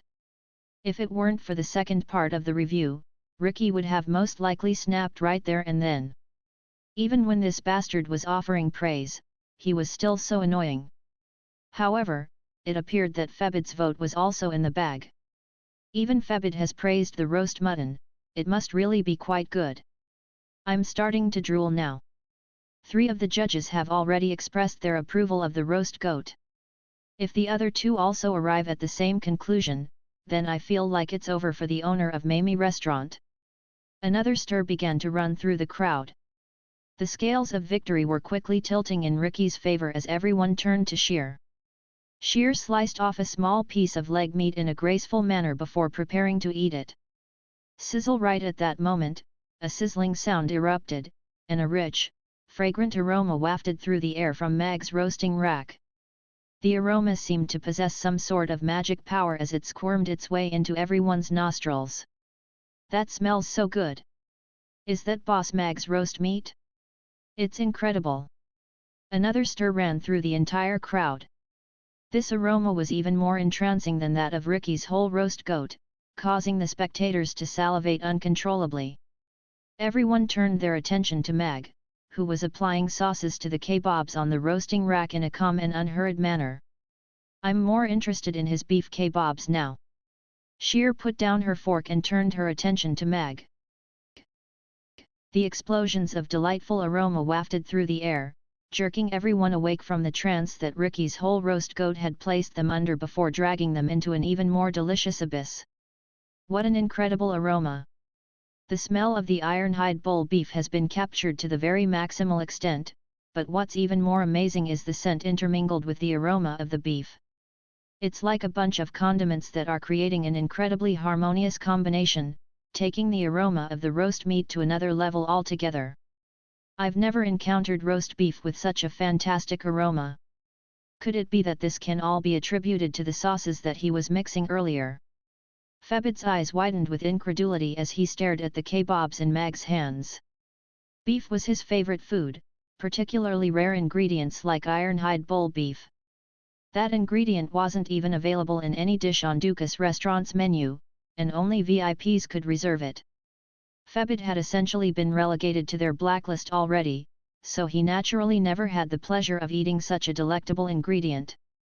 However, the kebabs in Mag's hands had completely caught his interest, even to the extent that he had forgotten to deliver his customary insults before launching into a string of praise. It's all roast meat, but why does his roast meat have such a pronounced aroma? The ironhide bull beef is a high-class ingredient, but its advantage mostly lies in its tender texture. As such, the key here must be the sauce that he's applying to the kebabs. The most time-consuming procedure in the cooking process thus far has been creating those sauces, and I can now see why. The application of the sauces has completely enhanced the aroma of the beef, and it has turned all of my preconceived notions of roast meats on its head. The professor was also genuinely amazed. He had also been quite skeptical of Mag's decision to spend so much time on mixing condiments earlier, but it appeared that he wasn't wasting time, after all. As expected, Boss Mag was born to revolutionize cooking. The entire Aden Square is very fortunate to be able to witness the rise of such an extraordinary chef. I believe it won't be long before the overall standard of food in the Aden Square will be taken to a higher level. Robert hadn't said anything this entire time, but he finally broke his silence as he looked at Mag and nodded with a smile on his face. I can tell from this aroma alone that I would have already lost if it had been me competing against Mr. Mag. Shire inhaled the rich aroma of roast meat wafting through the air and heaved a forlorn sigh. As a seasoned chef with over 2 decades of experience, he knew his own limitations. Young Mistress Shire refrained from tasting the mutton. She sure is straightforward. I can't believe Febid didn't hurl any insults and only delivered praise. Is he going to write his first positive food review ever? The fact that Shire had refrained from tasting Ricky's roast mutton, in conjunction with the praise from the judges and the intoxicating aroma wafting through the air, had set the entire scene alight. Everyone was looking at Mag's kebabs. This man had shown them a completely brand new way to cook roast meat. Boss is so awesome. Yabimiya was looking at Mag with reverence and admiration on her face. She had initially been a little concerned, but all of her worries had been erased upon catching a whiff of that rich, delicious aroma. Such a decadent beef kebab could only have been cooked by Mag. He had spent so long on the sauces only because he was striving for perfection as he always did. It really does smell even better than the kebabs from the lunch. As expected, Father didn't lie to me. I really want to eat it. Amy wore an expectant look as she stared at the kebabs on the roasting rack with wide eyes. Ugly Duckling was also stretching its neck as far forward as it could, just as if it were preparing to pounce on the kebabs. Ricky had thought that the victory was in the bag, but his expression had completely darkened. His roast mutton had been shunned by Shire, and the 3 judges who had expressed their support for him had all switched sides. They had given Mag praise that exceeded the compliments afforded to his dish, and it was all because of his kebab's aroma alone. This guy must have put something indescribable into his kebabs. Otherwise, how could roast meat exude such an aroma? Ricky was feeling quite flustered, and all of his confidence had been crushed. The aroma didn't tell the full story, but he was still feeling extremely threatened. From Mag's proficiency in applying the sauces to his kebabs, Ricky could tell that he was not some noob who was roasting meat for the first time. The information that he had gathered was all completely incorrect, and he might well have dug a hole for himself by suggesting such a high-stakes contest. All of the employees from Ricky's rotisserie had also lost their confidence. If Ricky were to lose, then they could possibly become unemployed. That was not good news for them. No. It doesn't matter if it smells good, the taste is what really matters. Just because he added a lot of condiments, it doesn't mean it'll taste good. Ricky was trying to inject confidence and morale into both himself and his employees. Meanwhile, Mag's expression remained completely calm as he focused his attention entirely on the kebabs in his hands. He picked up a second brush, and began to apply sauce to the second cube of beef on all of the kebabs. He was very pleased with the flavor of the sauce. It was clearly richer than the simplified version that he had made for lunch, and all three had been made with resounding success. Mag applied the sauces to all of the kebabs on the rack before flipping them a few times so the sauce could soak into the meat. He then placed 2 kebabs each into the 5 plates, leaving 3 in his hand. He turned to Yabimiya and smiled as he said, "Mia, carry these over to the judges." "Yes."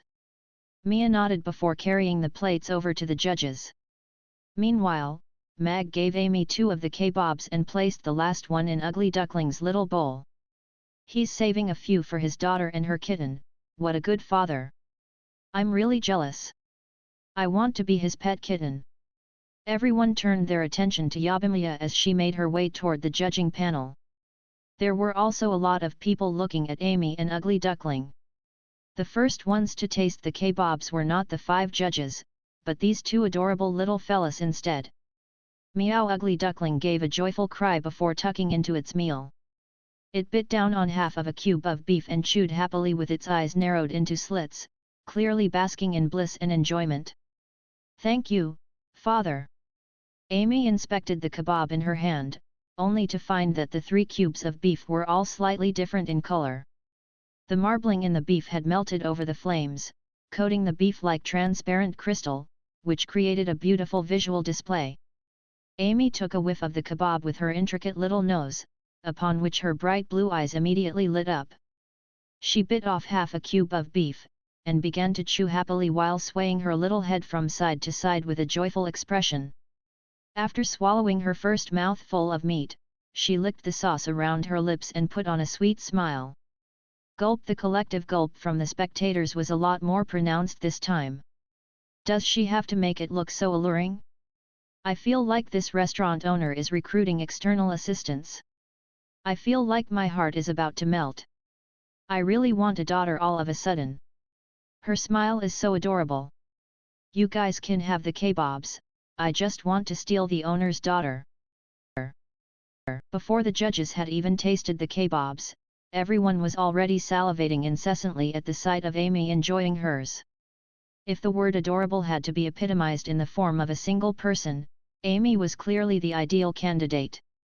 The beef kebabs were already exuding a heavenly smell, and they were made to look even more delicious by her.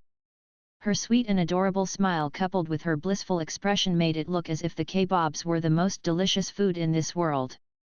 That must be the new dish Boss Mag was procuring ingredients for, right? As expected, Boss Mag always gives us a surprise after his ingredient procurement trips. I'm going to come here first thing tomorrow morning to taste this delicious kebab. I wonder if Boss Mag will open his restaurant for the dinner service tonight. I don't think I can even hold on for an entire night after watching Amy eat her kebab. There's no way that could happen. Boss Mag is a very principled man.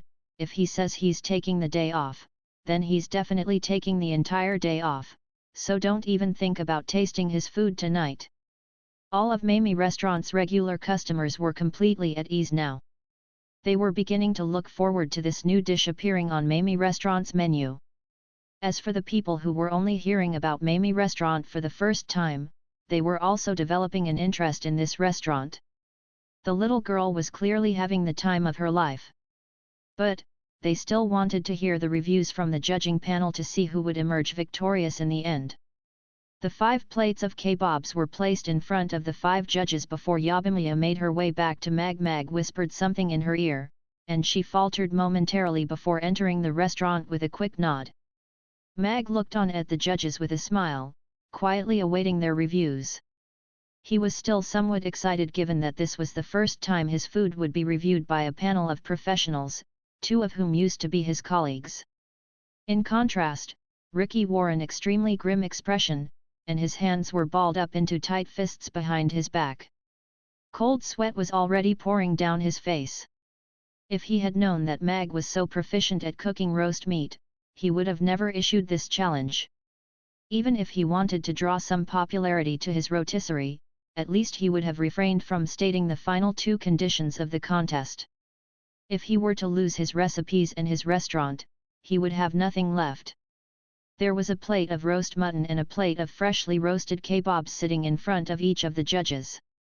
3 of the 5 judges had already tasted the roast mutton and expressed praise for the dish, with only Sheer and Robert yet to taste it. Robert sliced off a piece of mutton rib and leg before consuming them one after the other. He nodded, and said, "The mutton rib is very crispy and fragrant, with just the right amount of sauce and condiments applied as well as perfect control over the timing and heat of the fire. This is an exceptional mutton rib. The leg is very tender and juicy, with a smooth texture, and its natural flavor has been brought out very well by the cooking process. When roasting an entire goat, it's very difficult to cook all parts of the body just right, yet you have managed to do just that here. This is undoubtedly a very successful roast goat." Sheer looked at Robert and contemplated momentarily before also placing a morsel of goat leg into her mouth. She chewed on the meat for a moment before nodding with a smile as she said, "This mutton leg is indeed very delicious. The skin's crispy while the meat is very tender and delicious. It's even better than Dukas restaurant's roast mutton. Of course, their specialty dish is their roast pig." Ricky and his employees were feeling better after hearing those remarks. At the very least, they had received positive reviews from all 5 judges. However, none of them had tasted Mag's kebabs yet, so the end result was still a mystery. "Let me taste this beef kebab first." Febid had picked up his knife and fork, but then caught sight of Amy eating the cubes of meat straight off the skewer.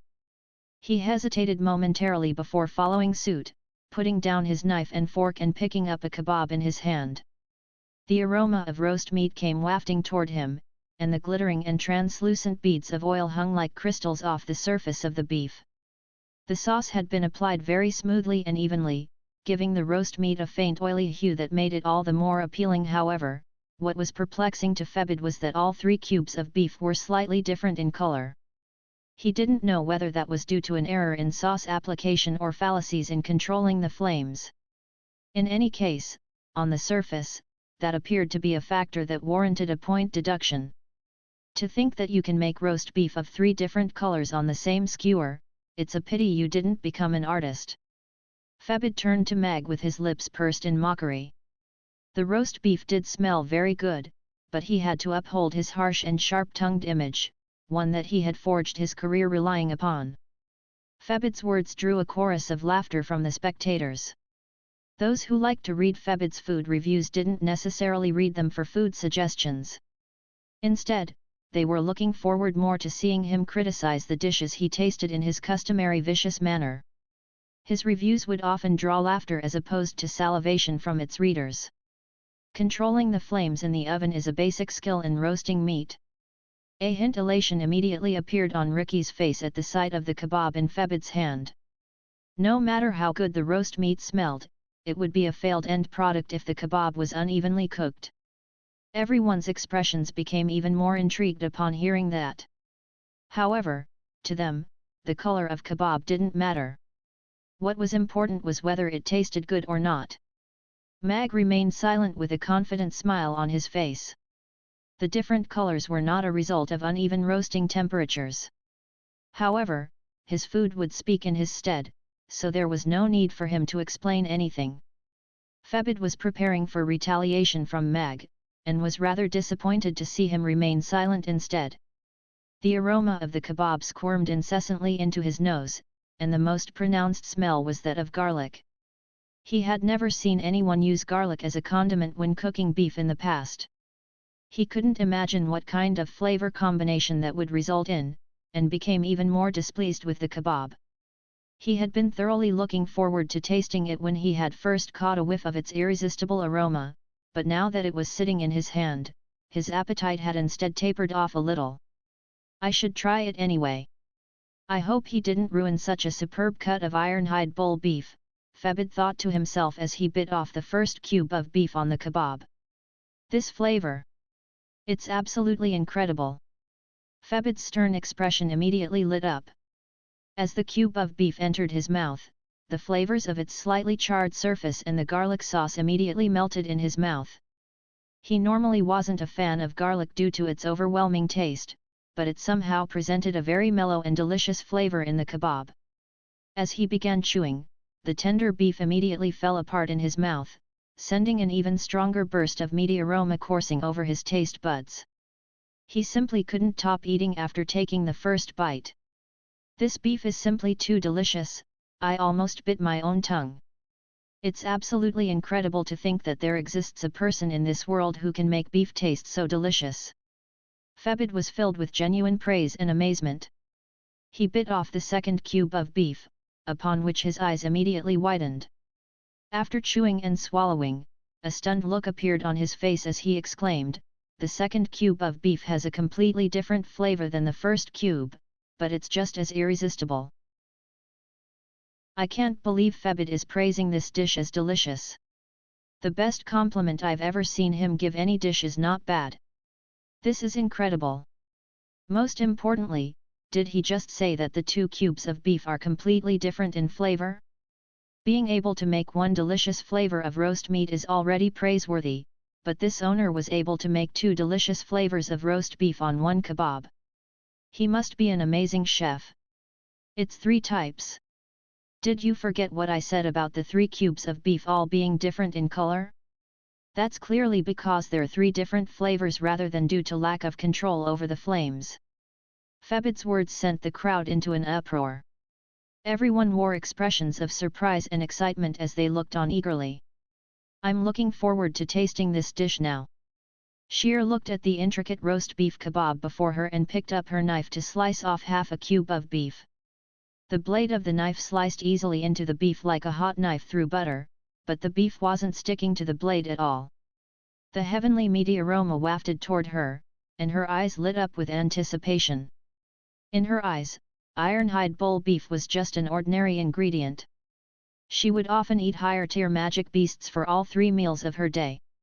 However, this tiny piece of beef on her fork was evoking an unprecedentedly strong reaction within her. There seemed to be a voice in her mind screeching madly, "Eat it! Eat it!" Sheer picked up her fork and slipped the piece of beef into her sexy little mouth in an elegant and refined manner. As soon as the beef settled on her tongue, her eyebrows perked up, and her expression lit up even more. The mouth-watering sauce on the surface of the beef and the juices of the meat flowing in her mouth instantly awakened her taste buds. She only had to chew lightly to provoke an explosion of meaty juices within her mouth, which combined with the sauce and condiments to create an incredible flavor. She felt as if a fireball had exploded in her mouth, transforming into countless smaller fireballs that were stimulating her palate. The more Sheer chewed the meat, the more entranced she became in its flavor. She couldn't help but chew more quickly, completely unable to stop until she swallowed the piece of beef. Even then, there was still an unforgettable aftertaste lingering in her mouth. Sheer didn't say anything. Instead, she picked up the beef kebab on her plate and bit off the remaining half of the first cube of beef. She closed her eyes and chewed carefully as a blissful smile appeared on her face. In the face of such a delicious dish, she had completely thrown her image of a graceful and refined gentlewoman out the window. "This flavor is unbelievable. This is the most delicious dish I've ever had. Even Dukas Restaurant's roast pig doesn't hold a candle to this flavor." Sheer was full of praise as she bit off half of the second cube of beef. This time, the garlic flavor had disappeared, and was replaced by a rich barbecue tang, which was a bit heavier in flavor. After devouring the second cube of beef, its delectable aroma was still lingering in her mouth as she attacked the third cube of meat. Young Mistress Sheer gave such a glowing review. She said that Ricky's roast mutton is better than Dukas restaurants, but it's only an ordinary dish on their menu. The roast pig is Dukas restaurant's signature dish, and is the #1 on the Aden Square Food Competition ranking board. I can't take this anymore. My stomach is about to shrivel up and die. Why do I have to be put through this kind of torture? It's over for Ricky's rotisserie. All 5 of the judges have been completely enthralled by the kebabs. Shear's review sent another stir running through the crowd. Her review had completely exceeded everyone's expectations. Dukas restaurant's roast pig was an extremely renowned dish which had to be reserved 15 days in advance. Even then, it was very expensive, and the average person would not be able to afford it without expending a significant chunk of their savings. However, the dish that was seen as the holy grail of all dishes in the Aden Square had been proclaimed as incomparable to Mag's roast meat, and that review was being given by young Mistress Shear from the Buffett family of all people. Her words held a lot more credibility as she had undoubtedly tasted Dukas restaurant's roast pig on many occasions, thereby making her review hold more weight than Febid's. Ricky's face had turned completely pale, and his hands were trembling behind his back, but he was forcing himself to remain calm. In contrast, morale had fallen to an all-time low among the employees of Ricky's rotisserie. All of them had their hands balled up in tight fists with dejected expressions on their faces. They could already sense the impending shadow of career instability in the near future. Meanwhile, Robert had already bit off the 3rd cube of beef on his kebab. An expression of surprise and joy immediately appeared on his face as he did so. This kebab was filled with an intrusive spicy flavor, making him feel as if there were tiny fireballs exploding on his taste buds. The oil and juices within the meat then worked to fuel the flames, instantly igniting his entire palate. After tasting the garlic and barbecue-flavored cubes of roast beef, Robert actually wasn't looking forward to the 3rd cube of beef all that much anymore. No matter how delicious something was, the feeling of surprise and amazement would inevitably fade when tasting it for the 3rd time. However, his preconceived notion was completely shattered as the 3rd cube of beef entered his mouth. The stimulating spicy flavor was only just the beginning. After igniting his taste buds, the delicious aroma hidden beneath the spicy facade began to exude its unique charisma. In contrast with normal spicy dishes that only focused on stimulating the tongue in an almost unbearable manner, the spicy flavor in this cube of beef wasn't as difficult to handle. Instead, it complemented the original flavor of the beef, taking it to a higher level. After swallowing the cube of beef, Robert felt as if his entire stomach had been warmed up, and he couldn't help but praise, "The 3 cubes of beef have given me a 3-fold surprise. The garlic flavor is delicious and refreshing, the barbecue flavor is rich and unforgettable, while the spicy flavor is irresistibly stimulating. All 3 cubes of beef come from the same kebab, but they present completely different flavor experiences, all of which are incredible in their own way." Robert turned to Mag with a hint of admiration in his eyes. Such a man could only be described as a genius. Not only had he created the perfect roast meat, the sequence of the 3 cubes of beef further highlighted his wisdom. If he were to place the spicy-flavored roast beef first, the remaining 2 cubes of beef would inevitably pale in comparison. The other 4 judges put down the bamboo skewers in their hands at the same time and heaved a sigh of contentment. Shear stuck out her tongue in a rare display which reminded everyone of the fact that she was still a very young woman rather than a seasoned female tycoon. However, she then quickly covered her mouth with her hand. The professor remained silent for a while before heaving a long sigh. "I don't even know what to say anymore. I've been stunned on 3 separate consecutive occasions by this tiny kebab. I've never experienced anything like this before. When I calm down after getting home, I'm going to reflect on this feeling and write a review that will hopefully do this amazing dish justice. This roast meat is far beyond anything I could ever make." Shire's review was very simple, and he wore a slightly dejected expression as he delivered it. The entire crowd had fallen completely silent. It appeared that the result was now obvious, but they still wanted to hear the final verdict being delivered by the judges. Mag turned to the 5 judges with a calm expression, and prompted, "Judges, Please announce your final decisions. Pick a victor between the roast mutton and the roast beef. Everyone turned to stare at the 5 judges, awaiting the declaration of the final result. Ricky's breathing had accelerated drastically. He could decipher the choices of the 5 judges from their words, but he was still hoping for a miracle. He had made that sauce after 3 years of hard work and countless failures, all in an effort to improve the flavor of his rotisserie's roast meat, which had remained the same for decades. It was an endeavor that required an extensive amount of courage and wisdom. He couldn't lose. This restaurant had been passed down in 3 generations of his Barclay family. If he were to lose it to someone else, how could he continue to live on in this world? Amy was already joyfully tucking into her second kebab. She was not in the slightest concerned about the final verdict. In her eyes, there was no one who could possibly beat her father, so it was clear that he would emerge victorious. I choose the roast beef kebab made by the owner of Mamie Restaurant. Sheer wiped the corners of her lips with a handkerchief in an elegant manner. She turned to Mag with a smile on her face, and said, "Your dish was very delicious. If possible, I would like to invite you to our Buffett Manor to cook your delicious kebabs for me again." "Thank you for the invitation, young Mistress Shear. It would be an honor for me to go to the Buffett Manor, but if you'd like to have my kebabs, I'd have to ask you to come to our restaurant. I have to cook at my restaurant on most days, and on my days off, I prioritize rest." Mag refused Shear's invitation with a smile. He wasn't going to offer on-site cooking services no matter how much Shear offered to pay him.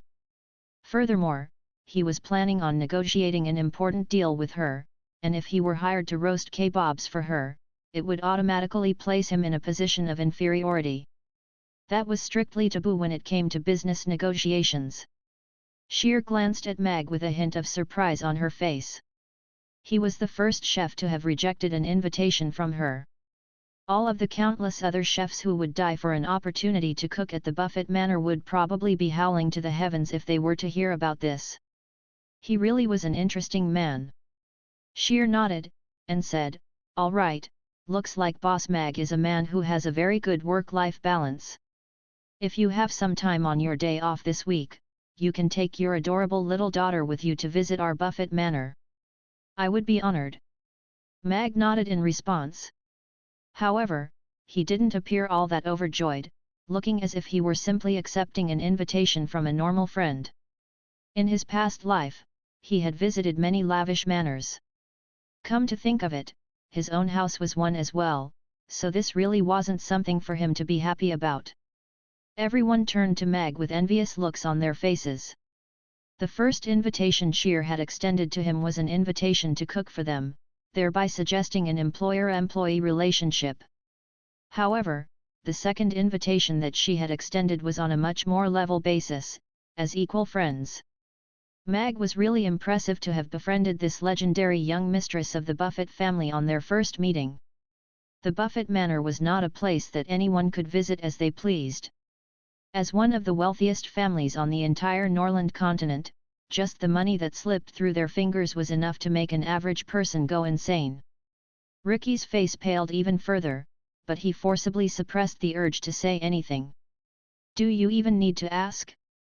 This roast beef kebab has completely exceeded the limits of my imagination. Such delicious roast meat has never appeared on the Norland continent before, and I highly doubt it will ever be beaten in the future. I choose the roast beef kebab." Febit announced his verdict as he looked at Mag with a complex expression. He had completely shattered his own image with his unrelenting praise toward Mag's dish, but he simply couldn't find anything to complain about. If he had to criticize something, then it would have to be the fact that there were only 3 cubes of meat on each kebab. It was simply not enough. Ricky's expression changed again, and he turned uneasily toward the remaining 3 judges. The employees from Ricky's rotisserie were also beginning to panic. Was the worst-case scenario going to eventuate, after all? In that case, what could they do? All of the spectators also turned to the remaining 3 judges. Mag would secure victory as long as one of them voted for him. Flavor, texture, aroma. Boss Mag's roast beef kebab is superior in all of those aspects. That's why I also choose the roast beef kebab. Robert glanced at Ricky with a wistful expression. If it weren't for his shady manipulation of the Aiden Square Food Competition ranking board, his improved whole roast goat could have reinstated Ricky's rotisserie back into the top 30. Boss Ricky's whole roast goat has indeed improved significantly, but Boss Mag's roast beef is nothing short of perfection. I choose the roast beef kebab. The professor was also looking at Ricky with a sympathetic expression as he delivered his verdict. I choose the roast beef kebab. Shire heaved a faint sigh as he looked at Ricky with a defeated expression. Dukas Restaurant's roast pig was once the insurmountable summit for all rotisseries in the Aiden Square. However, Mamie Restaurant's roast beef kebabs would undoubtedly rise beyond that standard, creating an even more insurmountable peak that would make all rotisserie owners like him lose all motivation. Mamie Restaurant has emerged victorious through an unanimous vote. A cry of elation erupted from the silent crowd, which instantly set off a chain reaction, igniting all of the spectators at once.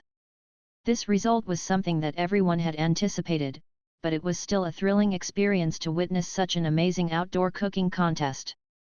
Furthermore, everyone had initially thought that Ricky would emerge victorious, but Mag had staged a flawless comeback with his perfect roast beef kebabs, thus earning all 5 votes. The entire process was an emotional roller coaster of exhilaration. Thank you. Mag nodded with a calm smile. The result was only to be expected, but he was still happy to have received all 5 votes as well as such glowing reviews. TH. That's impossible. Ricky's portly figure swayed as if he were going to collapse at any moment. His face had been completely drained of all color. Not even a single one of the 5 judges had supported him. If he were to lose like this, then Ricky's rotisserie would no longer belong to him. Mag looked at Ricky with a calm expression as he said, all 5 judges have delivered their verdicts. I've won. No. This isn't possible. You must have bribed all of these people in advance. Ricky shook his head as he rushed over to the panel of judges. He grabbed the second untouched roast beef kebab from Febid's plate and bit off the first cube of beef. This flavor! How is this possible? Ricky's eyes immediately widened. The delicious sauce and succulent beef wreaked havoc in his mouth, creating an unforgettable culinary experience. The reviews delivered by the 5 judges hadn't even come close to doing the dish justice. Ricky's legs gave out under him, and he sat onto the ground. It was as if all of the energy and soul in his body had been drained away, leaving only a dejected empty shell. Febid immediately rose to his feet and wrenched the kebab from Ricky's hand. He looked at the spot where the first cube of beef once was, and roared, "Ricky, you fat slob! Why are you stealing my kebab?" At the same time, a voice sounded in Mag's mind. Ding! New mission! How could this be? How could there be someone in this world who can cook such delicious roast meat? This can't happen. I can't lose. Our Barkley family has been running rotisseries for over 10 generations, starting from our first rotisserie in Rodu. The rotisserie here in Chaos City has been passed down for 3 generations, I can't lose it someone else. Why did I have to make this bet? I lost the restaurant and all of our secret recipes, my father's going to be furious. I wanted to secure a top 20 ranking on the Aiden Square Food Competition before he passes away. Ricky was sprawled on the ground and all of his clothes were drenched in cold sweat. Even the ground below him was wet with his sweat. His body trembled as he wept like a dejected child, drawing sympathy from the bystanders. The chatter in the crowd gradually began to die down. The contest was over, but no one was in a hurry to leave. A bet had been made between Mag and Ricky, and everyone wanted to see how Mag was going to handle the situation. Despite the pitiable display that Ricky was putting on, none of Mamie Restaurant's regular customers felt sorry for him at all. This guy had been causing a ruckus in front of Mamie Restaurant for an entire day, hurling all sorts of insults about Mag's supposed cowardice. He had come up with all of the conditions for the bet, so everything was entirely his fault. Mag had crushed him in the contest, garnering a unanimous vote from the judging panel, giving Ricky everything that he deserved. Of course, not everyone was sticking around just to see what would become of Ricky. There were a lot more people who were interested in the uncooked kebabs on the table. They were wondering if Boss Mag would be in such a good mood following his victory that he would cook some kebabs for everyone. Watching Amy and the judges eat the kebabs had been nothing short of torture for them, and they were dying to sink their teeth into a kebab for themselves. Meanwhile, Mag's expression was growing a little peculiar as he looked at the new mission that the system had just released. He was rather hesitant about making an attempt to complete the mission, and he grumbled internally, "System, are you trying to make enemies for me here? I'm just trying to mind my own business and get stronger slowly and steadily, can't you let me do that?" As a candidate to become the god of cookery, you must have a vision to challenge the world with your cooking skills and conquer the world with your food. The system expressed a high degree of disdain for your cowardly mindset. The mission is being released so you can improve the rate at which your cooking skills progress. The system's voice sounded implacable. I'm a father now, all that's important is that my child grows up to be exceptional. What would be the point in me drawing so much attention to myself? The system harumphed in response. The system is already very exceptional, so you don't need to worry about that. All you have to concern yourself with is self-improvement. Mag raised an eyebrow with a peculiar look as he said, I'm referring to Amy, why are you volunteering to become my child? At %, and number yen, a string of jumbled syllables sounded in Mag's mind, followed by a series of indecipherable binary codes. After a while, the system finally recovered before spitting through gritted teeth, complete the mission within 3 minutes or mission failure will result. Your punishment will be a deduction of 0.75 of a strength point. What? That's way too harsh. Mag yelled internally. That punishment would mean that all of his efforts for the day would have been wasted. He then asked, what's the reward for mission completion? Half of a strength point, the system replied. You should have said that earlier. Mag's eyes lit up upon hearing that. With an additional 0.25 of a strength point, he would have 1 entire strength for the day. He didn't think that the system was capable of such generosity. The result of the contest has already been decided. The 5 judges gave fair verdict, and everyone gathered here can act as witnesses. I'll be delivering our signed agreement to the City Lord's castle shortly so they can process it. I hope you'll abide by our agreement and not take anything from the restaurant. Mag was very calm and placid as he turned to Ricky. A businessman wouldn't give up on profits just over a few tears, not to mention the fact that those tears were being shed by a man who'd fully intended to take everything from him. Boss Mag, I'll kowtow to you and call you Daddy. Please, just don't take my rotisserie away. I've learned from my mistakes, and I'll never repeat them again. I'm your son from now on, you can tell me to do whatever you want, just please, I beg of you, don't take my rotisserie from me. Ricky shuddered as he fell to his knees and attempted to wrap his arms around Mag's leg as he sobbed. I told you I don't want Amy to have a strange little brother like you, so I'll be taking your rotisserie today no matter what. Mag took a step back with a cold expression of disdain on his face as he continued, I don't want your recipes, either. If you still have any semblance of pride as a chef left, then stand up and walk away. A good chef will definitely be able to make a living in this world. Ricky's expression faltered upon hearing that, and as he looked up at Mag, a hint of light seemed to have returned in his eyes. Of course, even if you go back and refine your whole roast goat for 100 years, it still won't be as delicious as my roast meat. Mag looked down at Ricky before casting his gaze around at the bystanders. He smiled, and said, I'm here to revolutionize the concept of delicious cuisine in this world.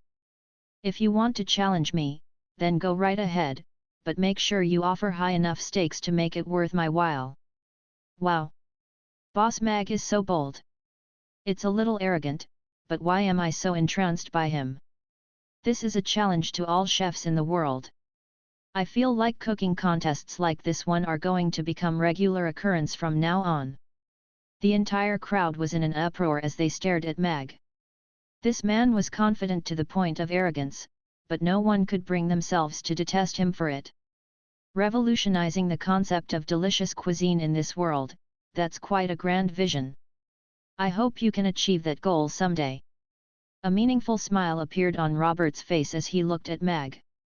A man like this won't be easy to control, but our Buffett family's forte lies in collaboration. Becoming a legend isn't easy, nor is it easy to become a legendary chef. Thankfully, our Buffett family loves to support people with lofty ambitions.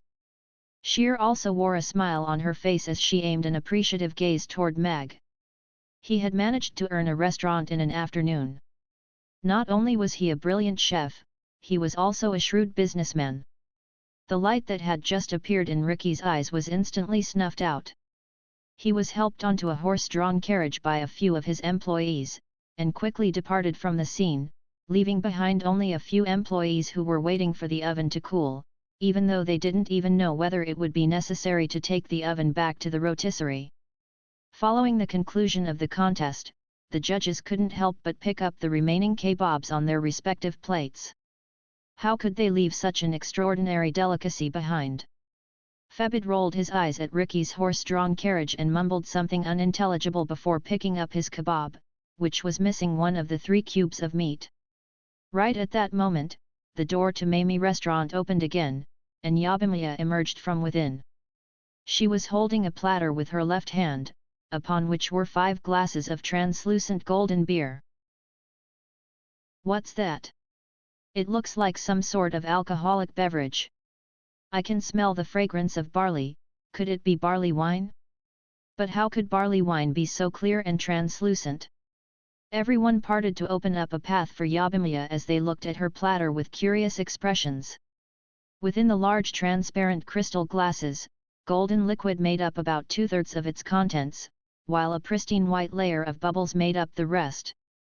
There were also a few ice cubes floating in the liquid in each glass. The faint aroma of barley wine wafted through the air, and the eyes of those standing closest to Yabimiya immediately lit up. Compared to the bitter aroma of normal barley wine, the aroma of this beverage gave one a more refreshing sensation, just as if they were basking in a cool sea breeze on a hot summer's day. We won, Mag informed Yabimiya with a smile. He looked at the elated smile that blossomed on her face and pointed at the judges as he said, "Give the judges a taste of our beer." "Yes." Yabimiya nodded joyfully with a wide smile on her face. She had been told to prepare 5 glasses of this so-called beer at the most critical juncture, and was overjoyed to receive such fantastic news upon her return. Mag had won, Mamie Restaurant's ownership rights remained with him, and she would be able to continue working here. Yabimiya placed a glass of beer in front of each of 5 judges before stepping off to the side. The 5 judges had just finished their kebabs, and the same spicy flavor was wreaking havoc in their mouths. They looked at the translucent beverage placed in front of them before turning to Mag with inquisitive eyes. Mag stepped forward and smiled as he explained, "This is beer with ice cubes. It's the first beverage that my restaurant will be releasing in conjunction with the release of my kebabs. If you're all done with the kebabs, you can perhaps have a taste of this beer." "Beer? What's that? Why have I never heard of it?" "I don't know, either. Wouldn't adding ice cubes dilute the beverage? No one would ruin a good alcoholic beverage like this. Is Boss Mag planning to revolutionize the concept of alcoholic beverages in this world as well? Is he trying to drive everyone else out of business?" Everyone discussed spiritedly among themselves as they appraised the translucent golden alcoholic beverage with curiosity in their eyes. All of the judges were also looking at the glasses of beer. The large crystal glasses were clean and transparent. It was difficult to imagine that someone would carve such exceptional crystals into alcohol glasses. Furthermore, there were 5 of them at once, which seemed like an outrageous waste. There aren't even any pretty designs carved into the glass. It feels like the crystals really have gone to waste. Sheer glanced at the glass before her attention was drawn to the beer within. The golden beer was transparent and bright, with no impurities whatsoever. Aside from the scent of barley, there was also a peculiar fragrant aroma coming from the beer. This was an elegant yet reserved aroma that wasn't even close to overwhelming. Instead, it was only faintly detectable, and it wasn't the aroma of barley, nor was it a floral aroma. It was not intrusive at all, but somehow seemed to reach directly into one's heart.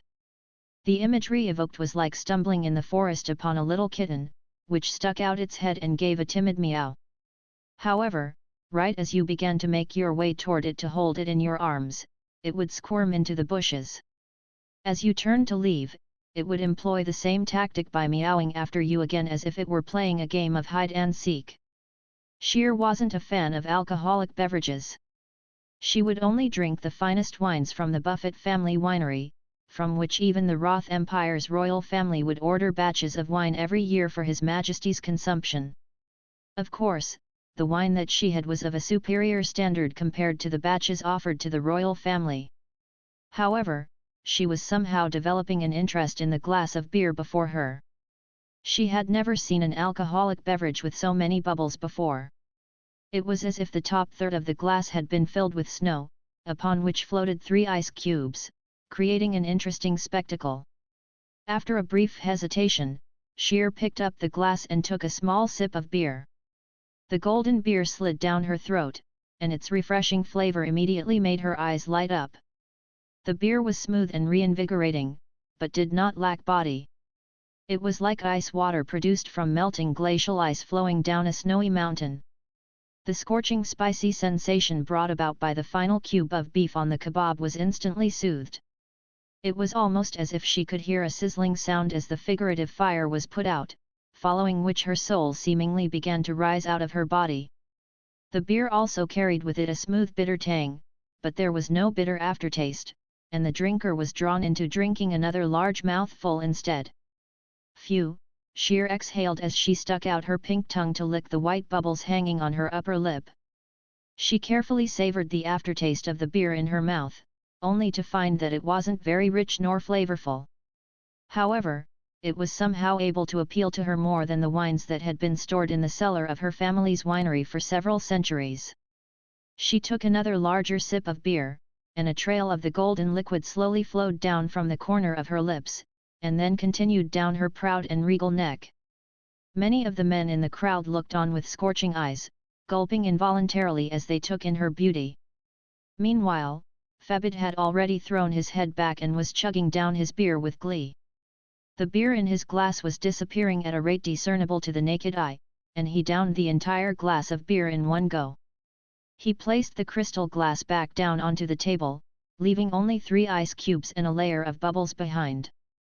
Burp Febid let loose a long belch, completely unaware of the fact that his carefully maintained mustache had been buried under a layer of white froth. His eyes were alight with elation as he exclaimed, "This beer is incredibly refreshing, it was made to complement this roast meat. Together, they make a perfect combination. Its texture is very smooth and refreshing, while its flavor is slightly bitter yet not astringent. It's completely doused the scorching sensation in my mouth left behind by the kebab, and it's left me wanting more. This is indeed an exceptional alcoholic beverage. It has the fragrance of barley wine, but isn't as bitter and astringent. The smooth bitterness lends the beer an extra dimension without leaving behind any undesired aftertaste. I feel like I could drink this forever." The professor had also finished an entire glass of beer, and was full of glowing praise. "I agree. I rarely ever drink at all, yet even I'm stunned by how refreshing and delicious this beer is. It's not anywhere near as difficult to swallow as other alcoholic beverages, this is indeed a very special brew." Robert nodded in agreement as he took another small sip of his beer. "This beer is fantastic. Drinking it while eating kebabs would undoubtedly be an amazing experience." Shire turned to Mag with a smile, and asked, "Boss Mag, have you thought about selling this beer in the market on its own?" "I don't have any plans to do that at the moment. This beer is brewed by hand, and the production quantity may not even be enough just for the customers of my restaurant alone." Mag shook his head with a smile. With such glowing praise from the 5 judges, Mag had no doubt that his beer would prove to be a hit even in this world. I'm getting thirsty just from looking at this beer. Is it really that delicious? Clearly it is. Even young Mistress Shear seems to really like it. The Buffett family's winery is one of the 10 largest wineries on the entire Norland continent. Any alcoholic beverage that catches her fancy is sure to be quite exceptional. Kebabs and beer, it's a match made in heaven. Ding! Congratulations on completing the mission of issuing a challenge to all chefs in the world. Your reward of half of a strength point has already been delivered. You have now accumulated an entire strength point. Would you like to use it now? The system asked. No, Mag immediately refused. He did not want to be electrocuted in public. At the conclusion of the contest, the number of spectators had swelled to close to 2,000. This was undoubtedly a superb PR stunt for Mamie Restaurant, and would earn it a lot of popularity and renown. Boss, get me another 10 roast beef kebabs and a glass of beer. Febid was finding it difficult to take his eyes off the kebab roasting rack. If possible, I'd also like 2 kebabs and a glass of beer, Shear chimed in with a smile. She was normally meticulous to a fault with her daily caloric intake, but she wanted to make an exception for the extraordinarily delicious kebab and beer combo. I wouldn't mind having some more kebabs and beer, either. The professor chuckled. Boss Mag, why don't you just open the restaurant for a dinner service tonight? Even if you only sell roast beef kebabs and beer, that would be fine. Our stomachs have been getting tortured this entire time, and we'd all love to taste your new products, Harrison yelled from within the crowd, drawing extensive support from the surrounding bystanders. Everyone was eager to taste such a delicious roast meat kebab, even if the price was going to be quite expensive. Furthermore, with so many people around, there was no way that the restaurant owner wouldn't open for business. He was clearly using this cooking contest as an advertising tool to attract more customers, so he definitely wouldn't turn so many customers away. Mag looked around at the countless pairs of expectant eyes and shook his head with a smile as he said, My apologies, but the remaining beef kebabs are dinner for myself, my daughter, and my employees, so I won't be selling them. If you would like to taste the kebabs, you can come back tomorrow during normal business hours. He turned down young Mistress Shear and Febid. Why? What did I do to deserve this torture? Sigh, looks like I'll have to come over bright and early to line up tomorrow. I can already envision the long line in front of the restaurant entrance tomorrow. Well, considering even young Mistress Shear was rejected, I don't feel so bad now. I'll just have to come back tomorrow, I guess. A burst of whining rang out from the crowd upon hearing Mag's polite yet firm rejection. There were also many people who were surprised by the fact that he had turned down Shear, particularly when she was only requesting 2 more kebabs. All right, then it looks like I'll also have to come back to taste these delicious beef kebabs another time. A hint of surprise also flashed through Shear's eyes. Mag was the first man to have ever rejected her twice. However, there was no displeasure on her face as she rose to her feet and smiled as she said, Thank you for your hospitality, Mr. Mag. I look forward to seeing you revolutionize more delicious cuisine. You're quite welcome. Mag nodded in response. He took a glance at her elegant departing figure before expressing his gratitude to the other 4 judges. He also turned down Febid's request for another glass of beer in a completely non-negotiable manner. Boss Mag, you just earned yourself a new restaurant. Are you going to move Mamie Restaurant over there or open another branch? If I recall correctly, Ricky's rotisserie is several times larger than Mamie Restaurant. Harrison squeezed his way through the crowd toward Mag with a curious look in his eyes. Many of the other bystanders who were preparing to leave also paused to hear his answer. Mamie Restaurant was indeed too small. Many of the customers could already envision the pain of not being able to secure a seat at the restaurant. I'm not particularly sure about what I'm going to do with that restaurant, but Mamie Restaurant isn't going anywhere, at least not for the immediate future. Mag shook his head with a smile. Harrison nodded and chuckled as he said, "All right, then I'll be hoping for a new branch of Mamie restaurant to open up soon. That way, we won't have to wait so long for a seat." Mag only offered a smile, and did not reply. It was true that he hadn't decided on what he was going to do with Ricky's rotisserie yet. "Go home, everyone. Mamie restaurant will be releasing 3 flavors of roast beef kebabs and beer tomorrow. Each kebab will consist of 5 cubes of beef, and I welcome everyone to give it a taste," Mag announced loudly. 5 cubes? So generous. I'll be sure to come here bright and early tomorrow morning. Boss Mag, you'd better not make this dish unavailable in the morning like you did with your grilled fish. Let's go find something to eat. I'm about to starve to death." Mag's words created another stir in the crowd as everyone departed. The lawn in front of the restaurant had been completely flattened, creating a rather miserable sight. "Father is so awesome." Amy looked up at Mag with admiration in her eyes. However, she then pouted as she said, "But I still want to have more roast meat." Meow Ugly Duckling chimed in as it rubbed its head against Mag's foot. "All right, Father will make some for you." Mag felt as if his heart were about to melt as he looked at these 2 adorable angels. He turned to Yabimiya, who was packing away the empty glasses, and said, "Don't worry about that, Mia. Just get the tables back where they were, then come and have some dinner with me and Amy." "All right." A sweet smile appeared on Yabimiya's face. She was also curious just how delicious the kebabs were. After all, even a customer as esteemed as young Mistress Shear had been asking for seconds. "That bastard is way too stingy." Febid looked back at Mag from nearby, and stomped his foot with frustration. However, his body sagged like a deflating balloon as his gaze fell on the roasting rack. He wore a conflicted and distressed look on his face as he murmured to himself, "How could such delicious roast beef exist? It's much more delicious than anything I could have ever imagined. If it weren't for the fact that I tasted it for myself, I wouldn't be able to believe that such amazing food could exist. What am I going to write in my food review? I can't think of any criticism at all." The crowd dispersed, and peace and quiet returned to Mamie restaurant. It was getting quite late, and the stars and moon had appeared in the night sky.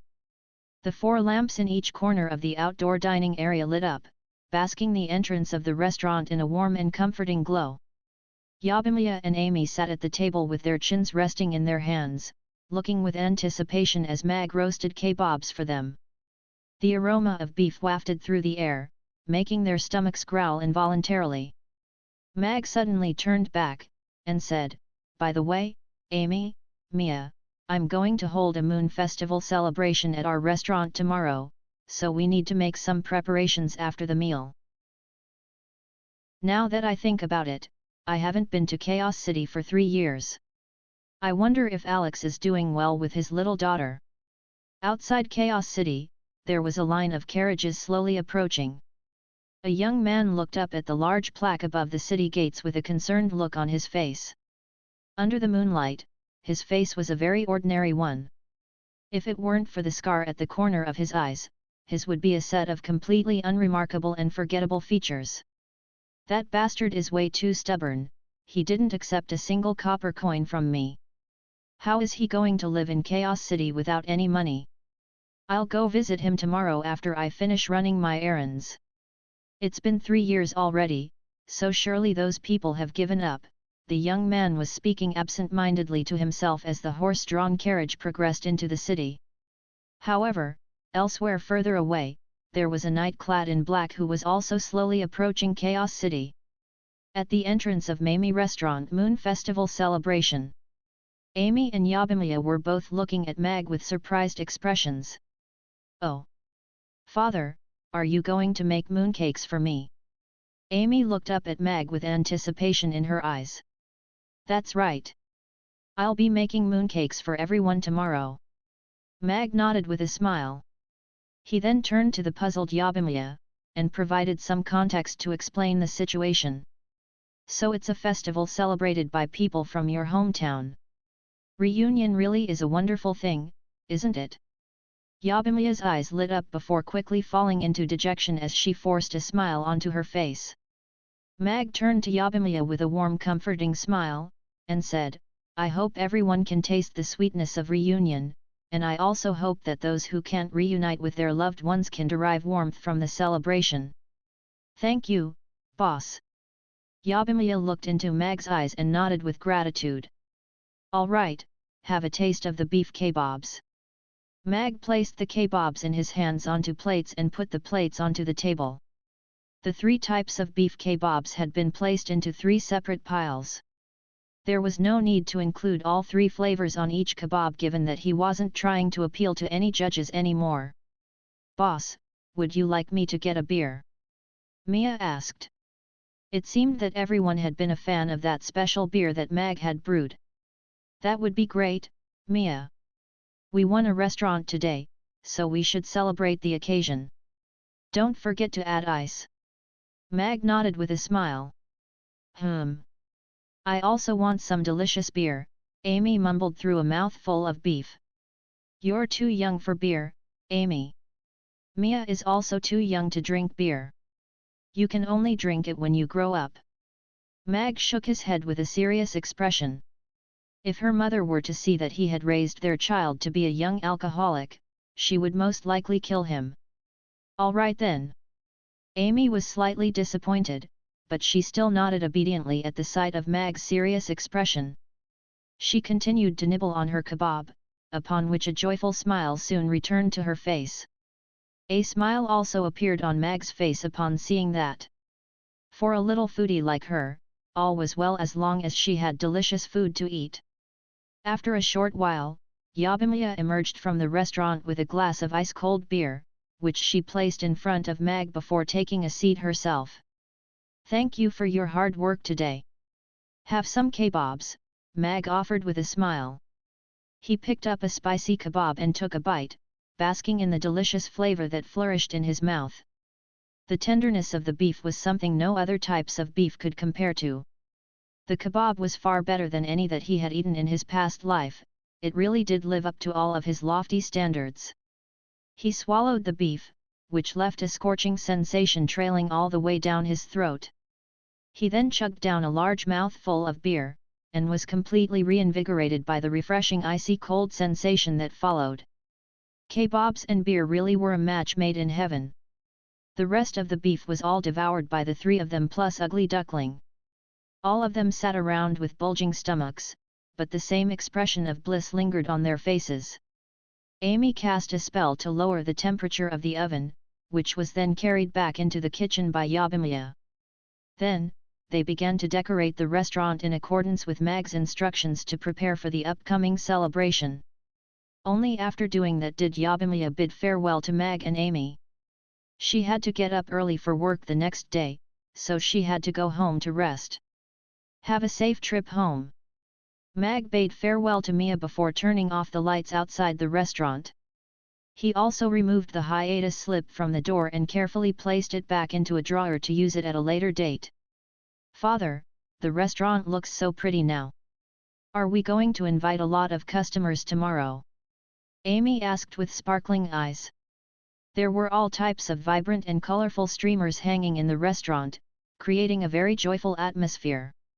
"That's right, all of the customers we invite tomorrow will join our celebrations, regardless of whether we know them or not. As long as they want to come, they'll be invited." Mag nodded with a smile. Even if he couldn't make this entire alternate world celebrate the Moon Festival, he would try his best to extend the scope of the festival's influence to the entire Mamie restaurant customer base. "Then I'm going to invite Jessica, Daphne, Big Sister Zixie, Big Bear. Everyone." Amy was giddy with excitement. She then asked, "Do we have to perform something? Like spring is here? Or summer is here?" "Well, if you want to, you certainly can." Mag nodded with a smile. He was very embarrassed by his lackluster naming skills. After tucking Amy into bed, Mag took a warm bath before lying down on his bed. He looked at the golden experience bag and strength point in his mind, and fell deep in thought. He took a glance at Amy, and finally made up his mind. He gritted his teeth, and said, "I want to upgrade, system. Top me up with the strength point. Would you like to implement 2 separate upgrades or use the entire strength point in one go?" the system asked. "What do you think?"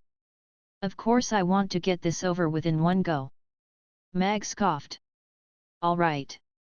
This process will create quite a loud commotion, so please find an open area with no one around first," the system cautioned. Mag took a glance at the sound asleep Amy before making his way onto the balcony. He stood at the center of the balcony and nodded as he said, "I'm ready, system." Ding!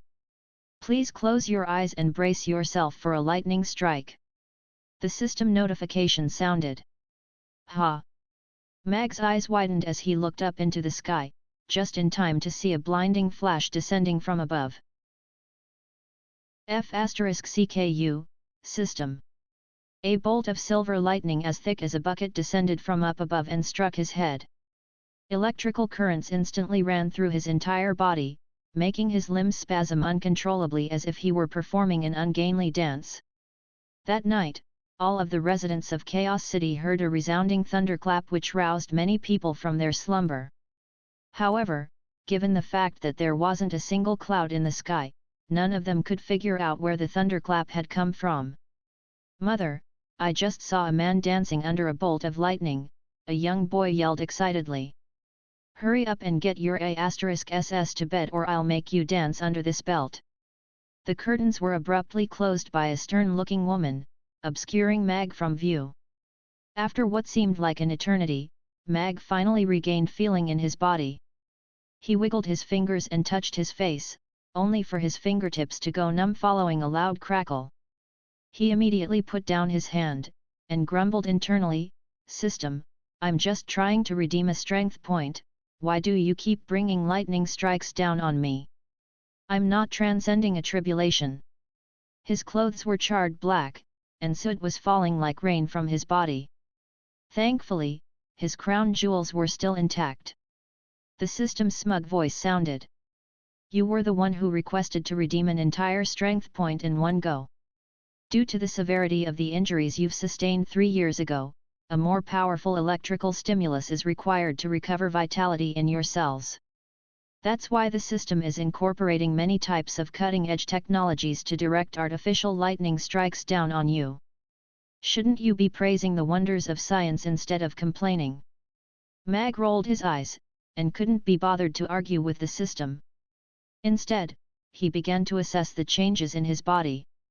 The lingering numbness was quickly fading as he took a few tentative steps forward. His strength was slowly returning to him, and he was struck by a brand new feeling. It was the feeling of improved power, and that sensation was still on the rise. Mag paused at the edge of the balcony. The numbness from the lightning strike had already completely disappeared, and he clenched his fists tightly, basking in a sensation that was both foreign and familiar at the same time. He felt as if he were powerful enough to kill an ironhide bull with a single punch. So this is what it feels like to have the strength of a third-tier knight. As expected, this world is an extraordinary place. This energy circulating within my body must be the so-called soul power, right? Mag closed his eyes and carefully assessed the matter flowing through his body, which seemed to be both a liquid and a gas at the same time, kind of like plasma. Soul power was something that was unique on the Norland continent. Magic casters could cultivate spiritual power through meditation, dragons were born with powerful physiques and the inherent ability to constantly evolve, demons could evolve through the power of their bloodlines, forest trolls. Everything had its own unique way of progressing in power. However, the comparatively frail humans were able to establish themselves on the Norland continent and gradually developed to become one of the 8 major species. This was partly due to the awakening of magic casters, but a large part of this could be attributed to their discovery and mastery of soul power. This gave even normal humans a method to quickly progress in power, thereby allowing them to stand up against the other major races. Soul power could allow a human to constantly increase the upper limit of their potential, and could grant them incredible power and speed. That was why humans knights didn't need to fear powerful demons and why top-tier knights like Mag Alex were even able to slay dragons. However, soul power was not something that everyone could cultivate, either. Less than 1% of humans could become knights, and only knights who reached the third tier could cultivate soul power. Soul power was imperative for further progression, so without it, one would forever be relegated to the realm of a second-tier knight. Mag opened his eyes and pulled out the box within which his long sword was contained. He stepped forward and drew his sword before piercing through the air. A glint of cold light shimmered along the surface of the blade, and it was as if the very air itself had been sliced open. A smile appeared on Mag's face. It was the same old sword form, but it was clearly faster than before. All he had to do now was to improve his swordsmanship so it could correspond with his current power level. He sheathed his sword and cleaned up the tattered rags on the ground. He was planning to take a bath before entering the test field for the god of cookery to learn how to make mooncakes, as well as for some further sword practice. However, he was abruptly taken aback by his own reflection in the mirror after entering the bathroom. Within the mirror was a man wearing only a pair of charred black shorts with skin that was pitch black. He was like a miner who had just emerged at the conclusion of a shift. Only his teeth remained white, and he had been given a very stylish afro. System, the lightning strike to progress to the third tier is already this powerful, won't I be zapped to death eventually? Mag looked at his reflection with a peculiar look on his face. Don't worry, the system won't do something so cruel to you. The system offered words of consolation as it said, we'll take it slowly so it'll be a steady progression. Mag was just about to heave a sigh of relief when he recalled that the system was not to be trusted. Who knew if the progression was actually going to be slow and steady, or if the system was going to throw him into the deep end? Mag shuddered to imagine the horrific experience of having an even more powerful bolt of lightning striking him from above. However, that was something to worry about in the future. Thus, Mag rid himself of that train of thought, and began to scrub himself down. The layer of soot was quickly washed away, returning his skin to its original pallor. In fact, it seemed to be even softer and fairer than before. The thin and scrawny body he'd once had now recovered to a normal standard. He didn't have a set of exaggerated muscles, but his physique was quite even and powerful. He could clearly see a six-pack on his abdomen too. Overall, he was very satisfied. This was his ideal physique. He looked away from the mirror and changed into his pajamas before carefully sneaking back into the room. As soon as he lay down on his bed, he opened the shiny golden experience bag in his mind. A stream of information flowed into his mind, quickly intermingling with his memories to be assimilated as his own experience. Mag closed his eyes and quickly digested the information within the experience bag. He opened his eyes after a long while and a peculiar look appeared on his face as he asked, "What are you doing, system? You're listing 5-kernel mooncake as the most delicious flavor? You could have picked literally any other flavor, and it would have been better than 5-kernel mooncake. Mooncake should be sweet and smooth, not coarse and bland. You are discriminating against mooncake flavors in an unjust manner. As a candidate to become the god of cookery, such unprofessional words should not come from your mouth." The system's serious voice sounded before it launched into a detailed explanation. There are many, many types of mooncakes in China. When splitting them up in terms of their regions of production, these include Beijing mooncakes, Suzhou mooncakes, Taiwan mooncakes, Yunnan mooncakes, Hong Kong mooncakes, Chaoshan mooncakes, Anhui mooncakes, Zhejiang mooncakes, and Shaanxi mooncakes. In terms of flavors, there are sweet, savory, and savory, as well as spicy mooncakes. In terms of filling, there are osmanthus mooncakes, plum blossom mooncakes, fiver kernel mooncakes, bean paste mooncakes, crystal sugar mooncakes, ginkgo mooncakes, meat floss mooncakes, sesame seed mooncakes, bacon mooncakes, egg yolk mooncakes, etc. There are also all types of mooncake skins that differentiate in flavor and texture. There are also mooncakes with smooth or decorated edges. Countless types of combinations exist, and all of them fill a certain niche.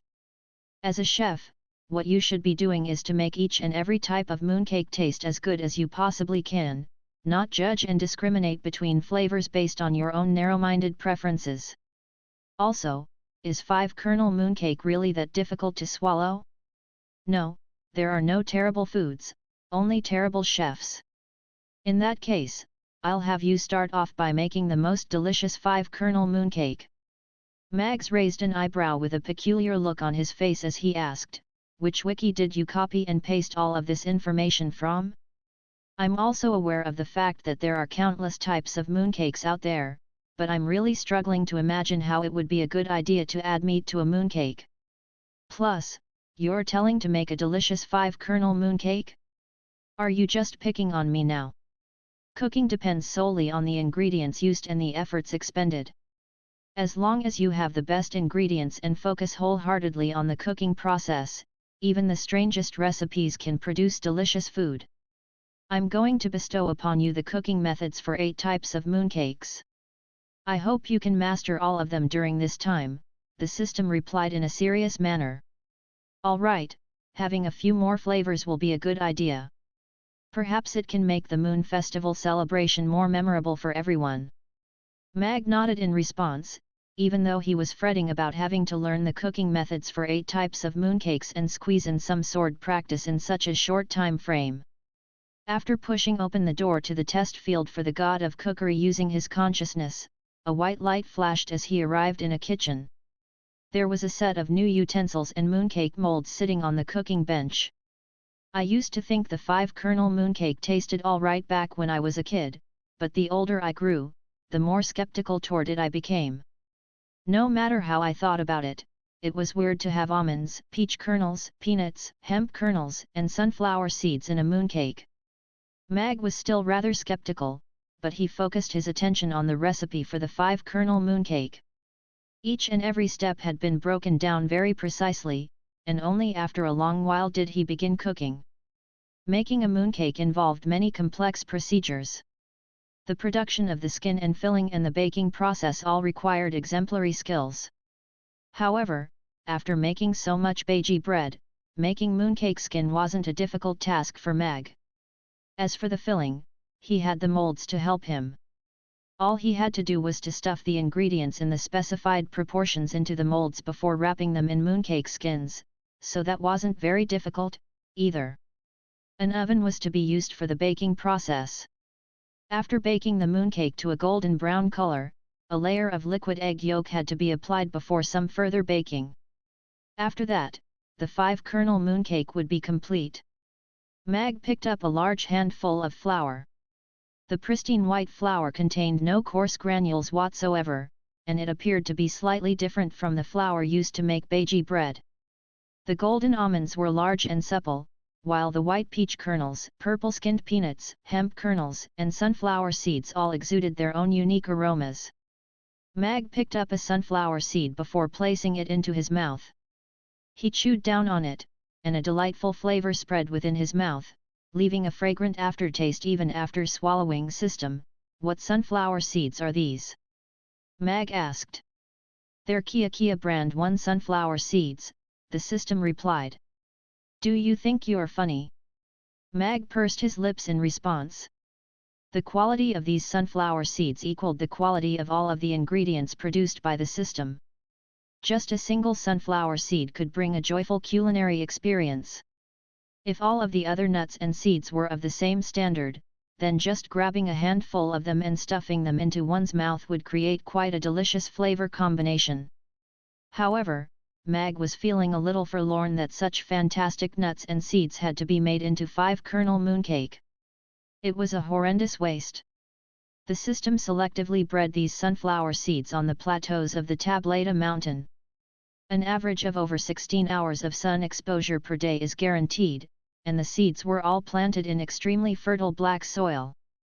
The best and most supple seeds were then chosen, and it was ensured that all of the seeds were of the exact same size. There is not a single rotten seed among them.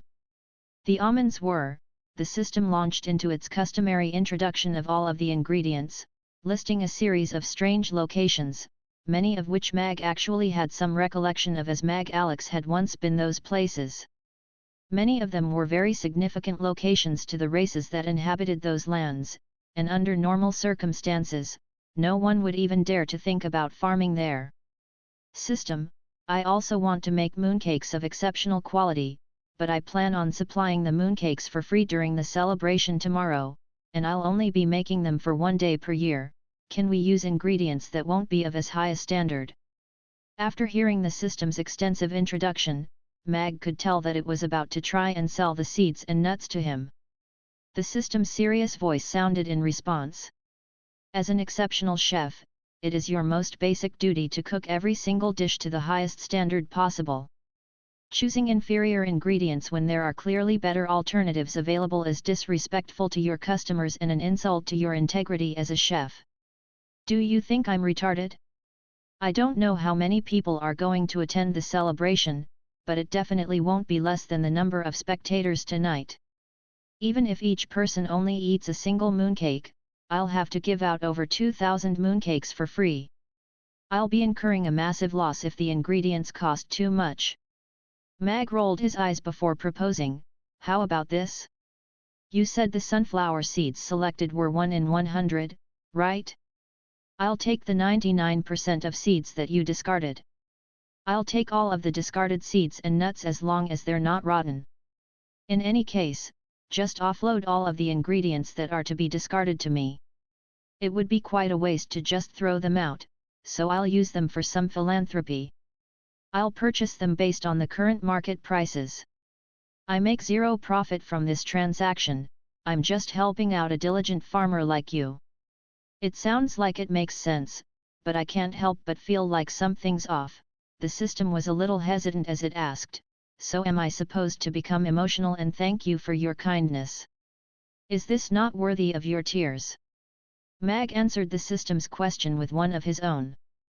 A faint smile appeared on his face as he washed his hands before beginning to massage the dough. The 8 types of mooncake flavors included 5 kernel, sweet bean paste, crystal sugar, osmanthus, meat floss, black sesame seed, bacon, and egg yolk fillings. Among them, there were also going to be snow skin, mixed sugar skin, and crispy skin mooncakes. This was going to be a rather difficult challenge for Mag, a sunflower seed brand that is very popular in China. In a small courtyard located in the northern region of Chaos City, there were 8 black-robed men with black clothes obscuring their faces. They were sitting in a dimly lit room in front of a long table. The black-robed man sitting at the head of the table looked at all of his companions as he said, "This is already the 10th day that we've been here in Chaos City, and our search has still remained completely fruitless. We've searched every nook and cranny, but we're still unable to find any leads. As such, I propose a change in strategy. Let's search for half-elf girls between 3 to 5 years of age as our target instead." But team leader, before Commander Seuss left, he told us to continue searching each area according to our preconceived plan. Is it really a good idea to suddenly change our target now? A thin black-robed man asked hesitantly. The other black-robed figures were also rather hesitant. Commander Seuss has actually already given up on Chaos City. Both he and the second prince think that it's much more likely for him to appear in the Demon Islands instead of Chaos City. Narsen shook his head, and said, "But we haven't received any orders to leave Chaos City yet, so we can only continue our search. If that's the case, then there's no need for us to continue searching, is there? Perhaps Commander Seuss will find that person really quickly." He's right. Commander Seuss must have received some more reliable information that led him to the Demon Islands. All of the black-robed figures offered their own opinions for consideration. "We receive news like this every single day, and we've been to the Demon Islands countless times, all to no avail." Narsen shook his head as he said, "I still think that he's most likely hiding in Chaos City, as hiding here makes him less noticeable than if he were hiding in a secluded forest or mountain.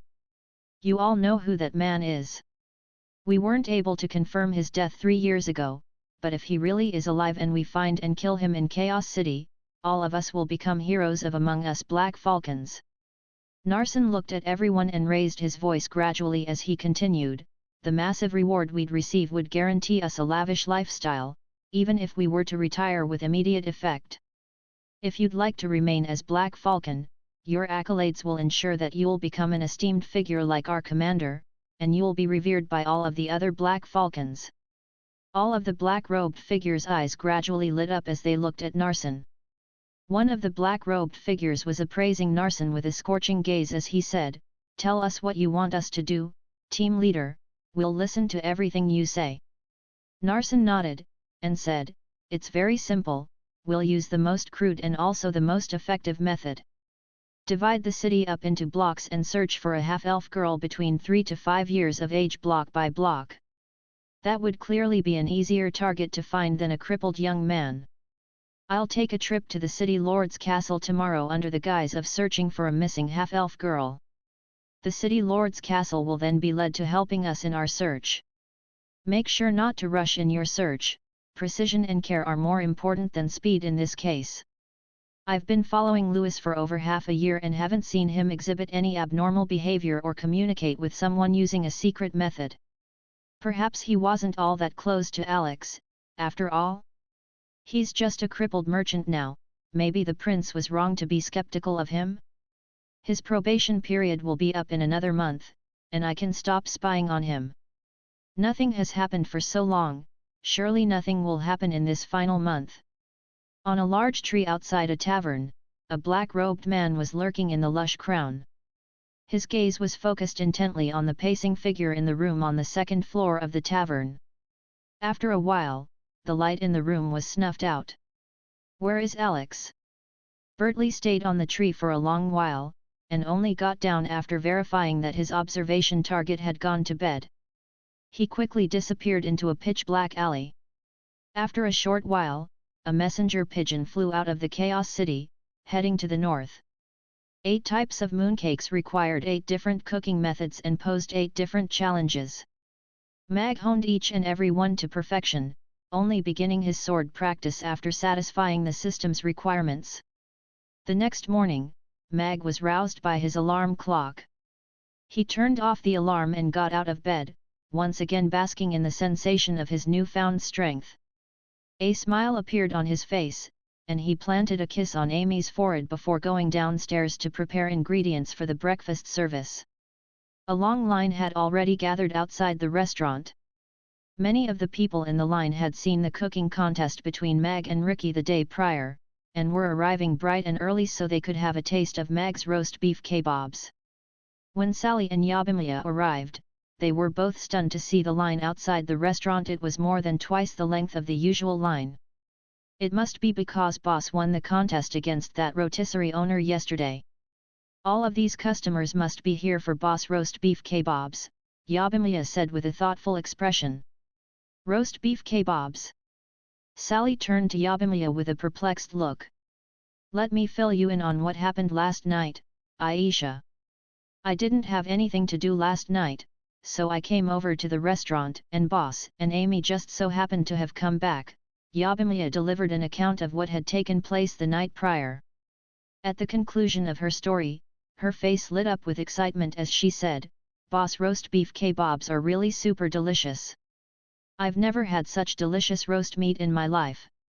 Also, Boss says we're going to be holding a moon festival celebration at our restaurant today. We're going to invite a lot of customers to have this thing called a mooncake, and I'm really looking forward to it. I can't believe I missed out on such a spectacular cooking contest. Sally wore a wistful expression on her face after hearing Yabimiya's story.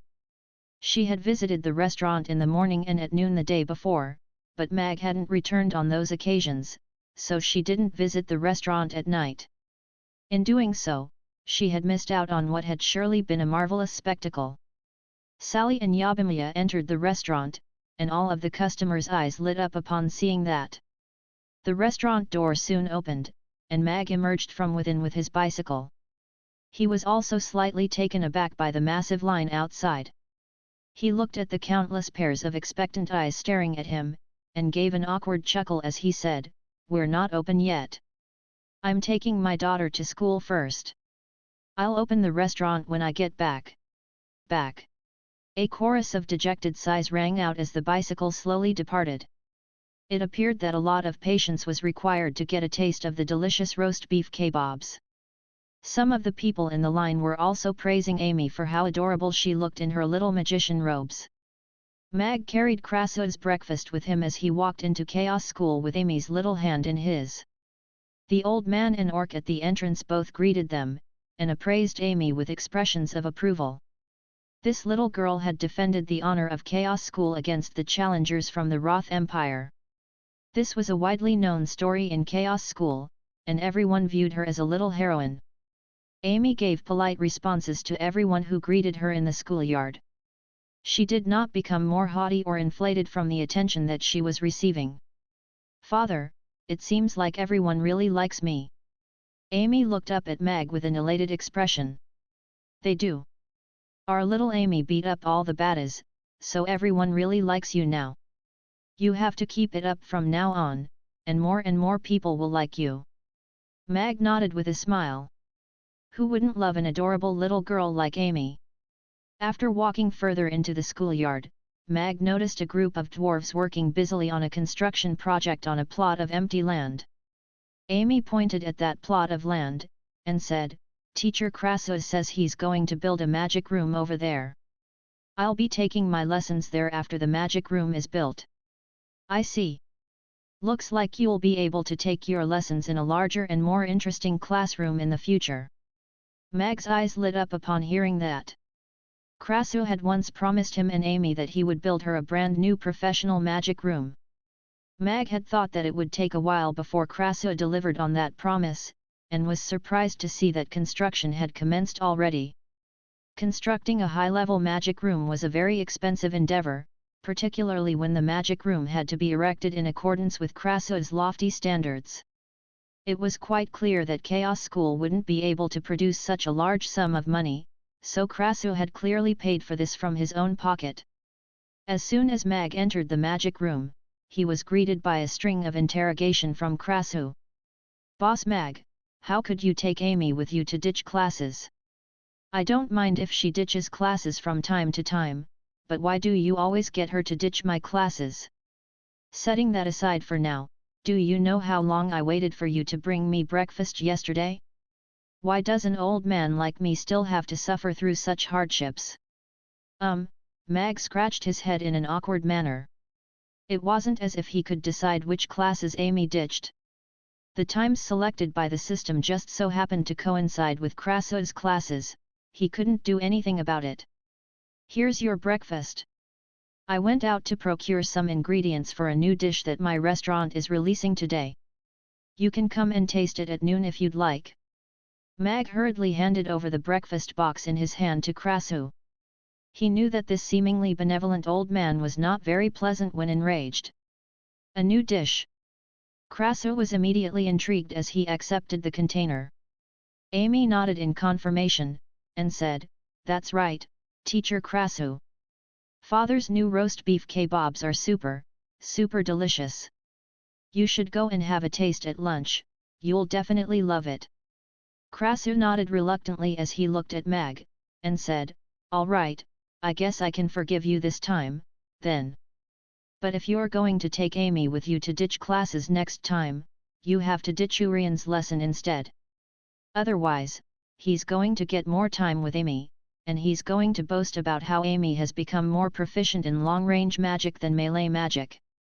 All right, I'll do my best to pick a suitable time next time."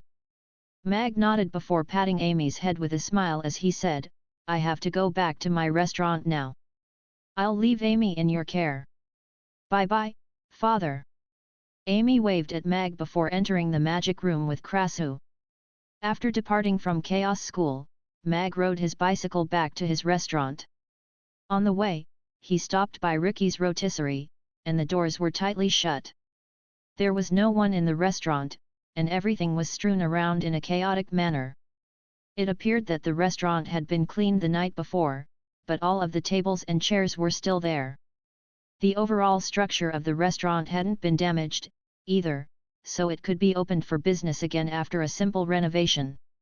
Ricky's rotisserie was about 3 times the size of Mamie restaurant, taking up an area in excess of 200 square meters. Furthermore, it was situated quite close to the entrance of the square, which was an ideal location, far better than the site on which Mamie restaurant was situated. Just those 2 factors alone could ensure that this restaurant could be rented out for tens of thousands of copper coins per month. If someone were to try and purchase it, they would have to spend at least an 8-figure sum, but Mag had won it for free. There were too many things going on the night before, so Mag was too busy to transfer the restaurant's ownership rights to himself.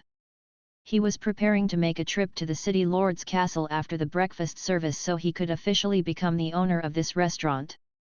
If he were to sell the restaurant, he would be able to make quite a fortune. A shop front in such a fantastic location would definitely attract plenty of prospective buyers. However, after contemplating the issue last night, Mag had already made up his mind. He wasn't planning to sell the restaurant. Instead, he was going to make it the first Mamie restaurant branch. Aside from the shop front on the first floor, he could also make good use of the space on the second floor, thereby providing Mamie restaurant with more than enough space for expansion. This shop front is even better than I expected, but I'll still have to successfully swindle the system for this plan to go ahead. A branch would bring in more revenue, but I shouldn't be in a hurry to expand at this point in time. I should focus on making more improvements before trying to expand. Mag nodded with a satisfied look at the sight of the abandoned Ricky's rotisserie before riding his bicycle back to the restaurant. When Mag returned to the restaurant, Sally and Mia had already finished having breakfast. Mag changed into his chef's suit and took a glance at the clock on the wall before quickly striding over the restaurant's entrance. He opened the restaurant's doors and smiled as he greeted, "Welcome." The people outside flooded into the restaurant, and soon, all of the seats had been filled. "Boss, I want 10 roast beef kebabs. I also want 10. You're going to make the customers behind us jealous. With that in mind, I'll only order 9 kebabs." Many of the customers immediately made their orders without even looking at the menu. They had come with the sole purpose of tasting the new roast beef kebabs. "My apologies, but due to the large number of customers today, the roast beef kebabs will be limited to a maximum of 5 per person," Mag announced with a smile.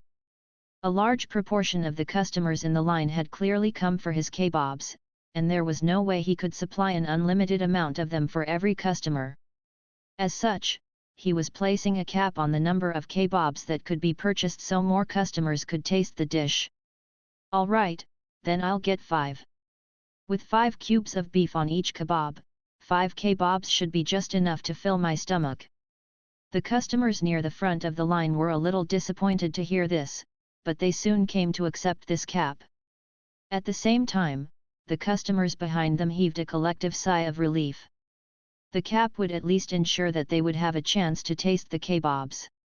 Also, our Mamie restaurant will be holding a moon festival celebration tonight.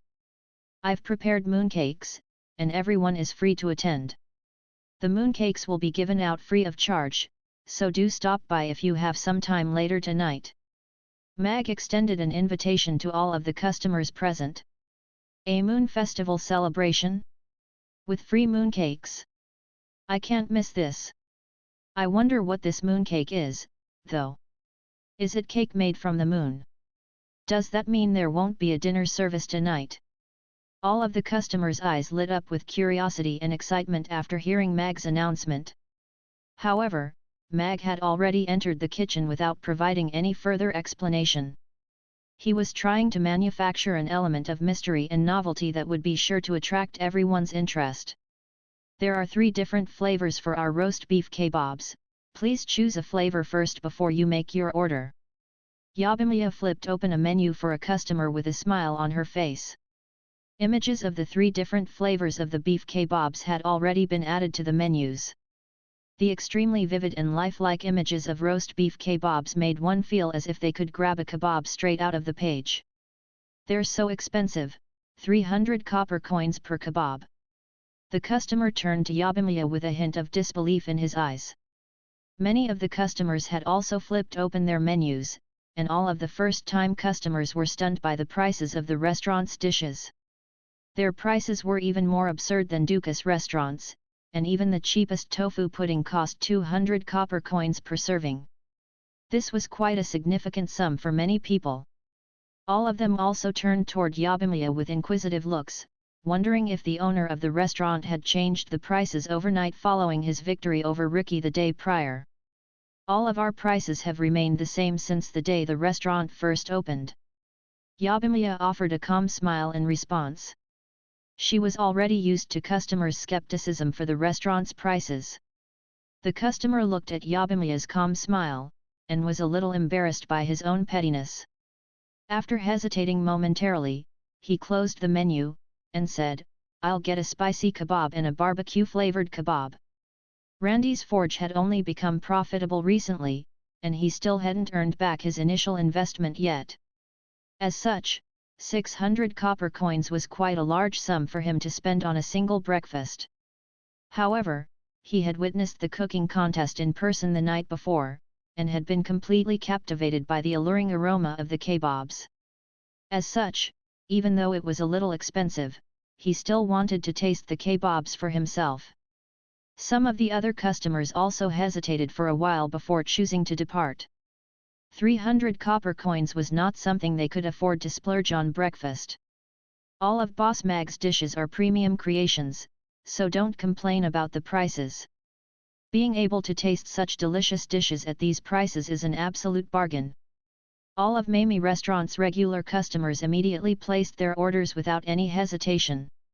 In comparison to some of the other dishes, this new dish was still within an acceptable price range. Mag heaved a faint sigh inside the kitchen as he saw some of the customers depart. He wanted to bring delicious food to everyone, but it was quite clear that this was an impossible vision with Mamie Restaurant at its current stage. He had to earn more money to upgrade the restaurant as well as to purchase more strength points. His top priority at the moment was to earn more money in order to become more powerful. Soon, the roasting rack that was close to 2 meters in length was entirely filled with beef kebabs. Mag quickly flipped the kebabs before dividing them into 3 batches, applying a different flavor of sauce to each batch. The rich aroma of roast meat instantly filled the entire kitchen as one kebab after another was placed onto dishes. Yabimiya then brought the dishes with kebabs out to their designated customers. The rich aroma of roast beef spread throughout the entire restaurant, making the customers salivate incessantly. Some of the customers were still sitting on the fence, undecided about whether they were going to order the dish or not, but they finally caved in after taking a sniff of the delicious aroma. It's a pity that it's bad to drink alcohol in the morning. I'll come back later today to try out the beer. Many of the customers had also noticed a new beverage on the menu in the form of beer. However, it was still quite early in the morning, so no one ordered the beverage. Harrison had arrived at the restaurant bright and early, and had finally managed to secure a batch of freshly roasted kebabs for himself. He had been thinking about the kebab the entire night, and his eyes were glowing as he looked at the 5 kebabs placed before him. He picked up a garlic-flavored kebab and blew on it gently. However, his impatience got the better of him in the end, and he bit off the first cube of beef even though it was still a little hot. Oh! This flavor! Harrison's eyes immediately widened in disbelief. The rich sauce coupled with the succulent beef set off an explosion of delicious flavors in his mouth. The aroma of the garlic wasn't overpowering at all, but blended together perfectly with the other condiments instead, creating a delightful combination. The beef was tender and juicy. It was also quite oily, but not greasy in the slightest, and instead lent an extra dimension to the beef's texture. Compared to normal lean beef, this roast beef was undoubtedly far more delicious. Phew! This is incredibly delicious.